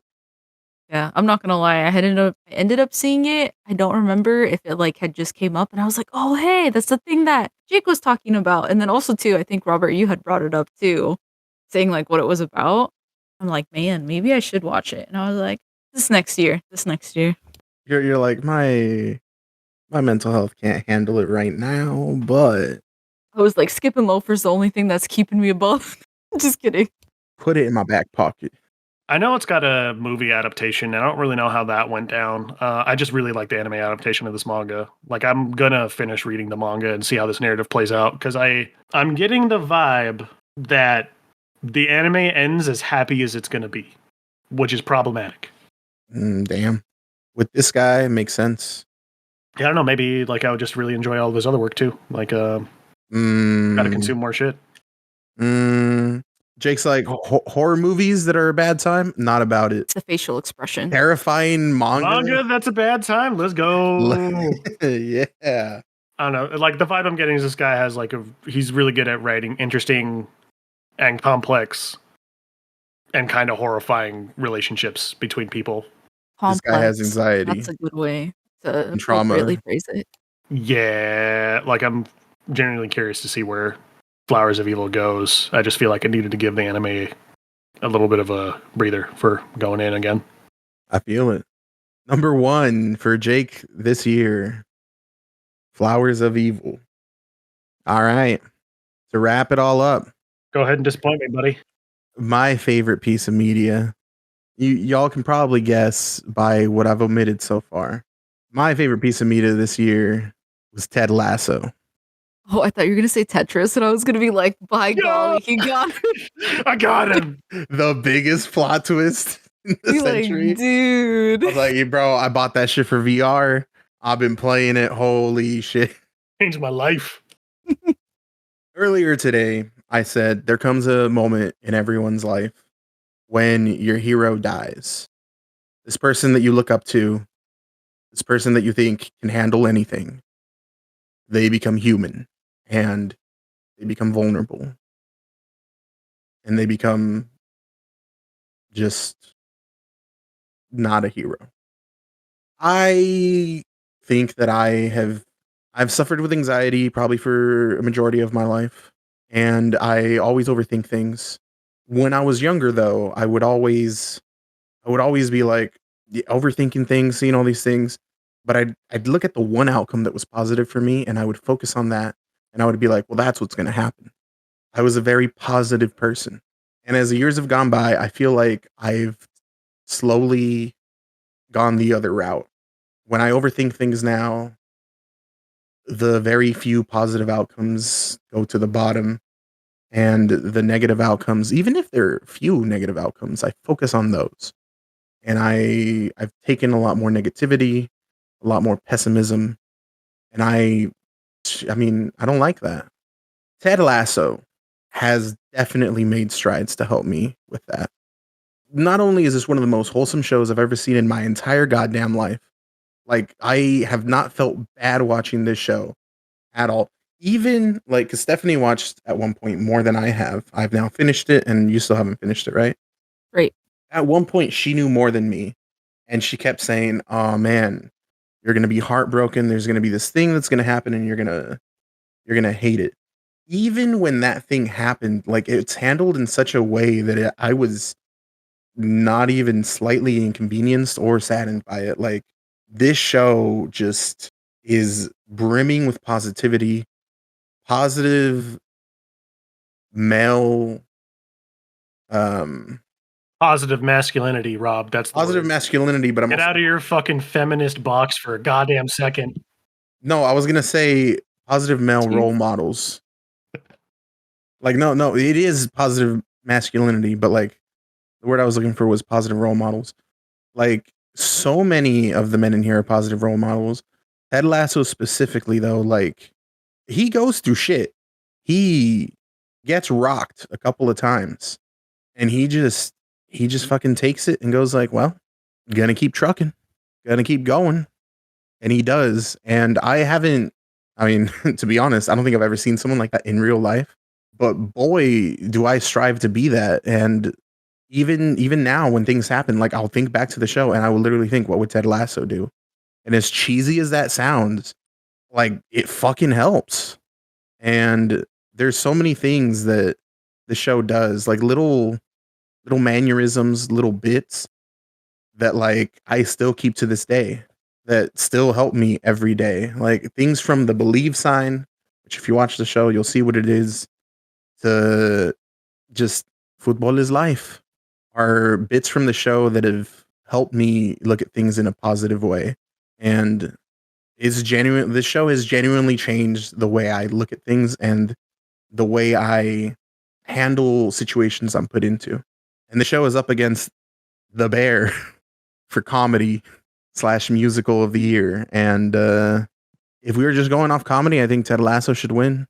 In fact, Ted Lasso won in my book over The Bear because I feel like it achieves a lot of the same things that The Bear achieves, but it does it by taking a completely different route to get there.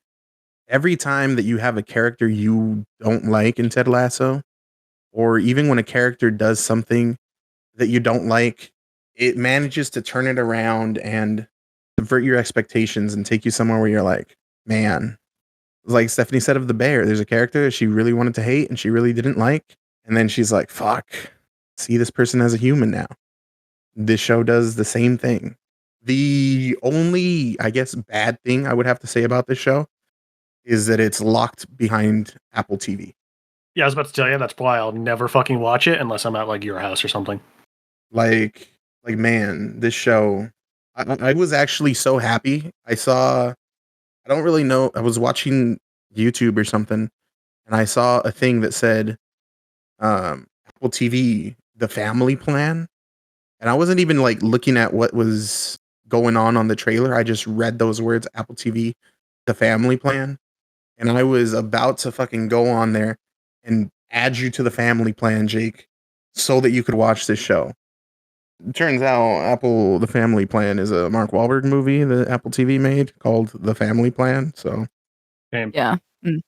that was very disappointing.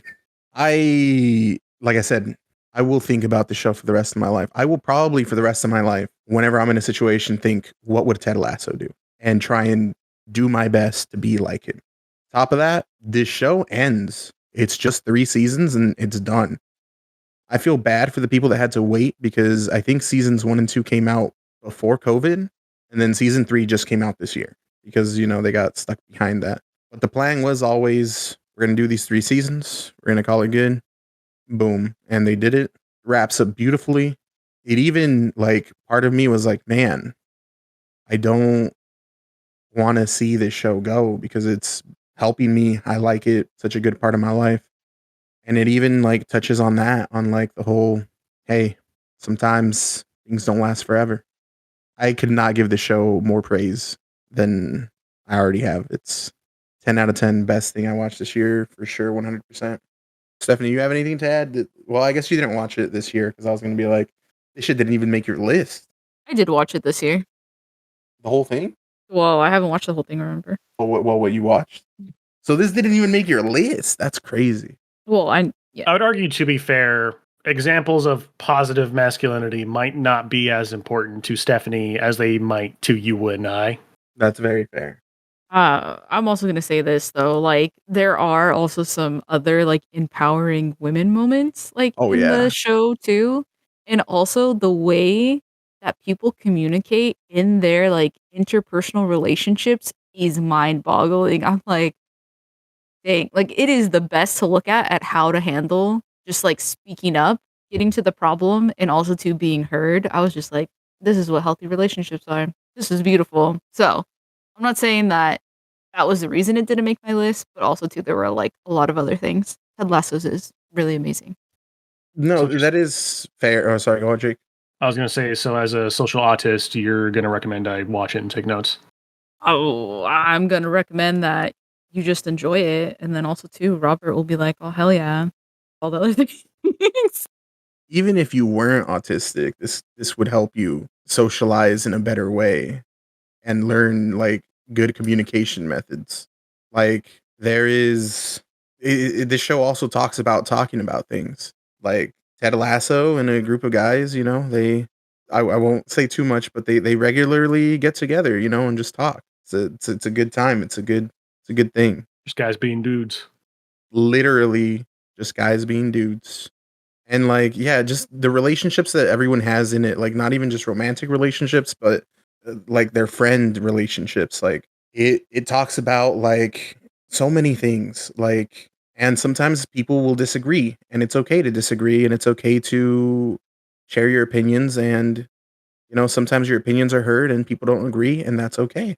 They still acknowledge that they heard you and that they listened to you, and that they don't agree, and that's okay. It shouldn't affect anything else. And it just has so many moments like that where, like Stephanie said, the way people just treat each other is how it should be, and there's a lot here. We did it. We did it. A whole ass year, huh? Yeah, damn, we did do this for a whole year. I was about to say, Robert, you gotta end it right. Oh, okay. Fine. All right, ladies and gentlemen, thank you for joining us for this wonderful year and this wonderful episode. And we can't wait to see you all next year. We'll be even bigger and better. Catch you guys next time. Bye. Can't wait to start the merch program, bro. Can't wait to start the multimedia empire next year. Big things coming for the Backlog Boat 2024. Can't wait. We're going to rival Pepsi in terms of branding. I didn't hear a bye there, Jake. I ain't going to say goodbye, Robert. I'm going to say hello to 2024. That was beautiful. That was. I'll allow it. Stephanie? All right. It has been an amazing year. And also, too, it has been so awesome to hear about all the different things. And I cannot wait for another year to come. So, again, thanks everybody for listening. And we will see you all next time. This is the Backlog Boat crew signing off. All right, we did it. What about now? It's time to rock with the biggity back bumble. What about now? It's time to rock with the biggity back bumble. Bump to the bump to the bump to the bass. Bump to the bump to the bumble. Bump to the bump to the bump to the bass. Bump to the bump to the bumble. Bump to the bump to the bump to the bass. Bump to the bump to the bumble. Bump to the bump to the bump to the bass. Bump to the bump to the bumble. Bump to the boot to the boot to the boot boot. Bump to the bass to the bass bass. Bump to the boot to the boot to the boot. Bump to the bass to the bass bass. Bump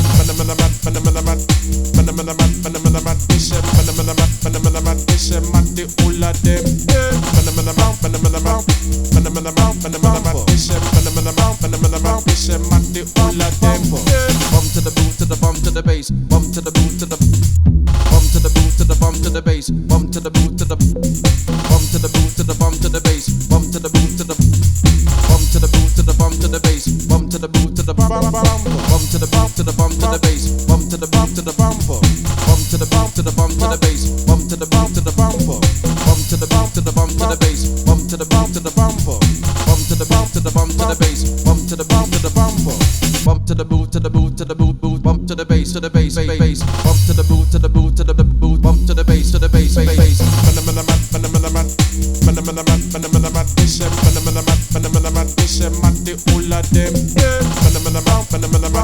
Phenomenal Bum to the boot to the bum to the bass, bum to the boot to the bum to the boot to the bum to the bass, bum to the boot to the bum to the boot to the bum to the bass, bum to the boot to the bum to the boot to the bum to the bass, bum to the boot to the bum to the boot to the bum to the bass, bum to the boot to the bum to the boot to the bum to the bass, bum to the boot to the bum to the boot to the bum to the bass, bum to the boot to the bum to the boot to the bum to the bass, bum to the boot to the bum to the boot to the boot to the boot boot bump to the bass to the bass bass bump to the boot to the boot to the boot bump to the bass to the bass bass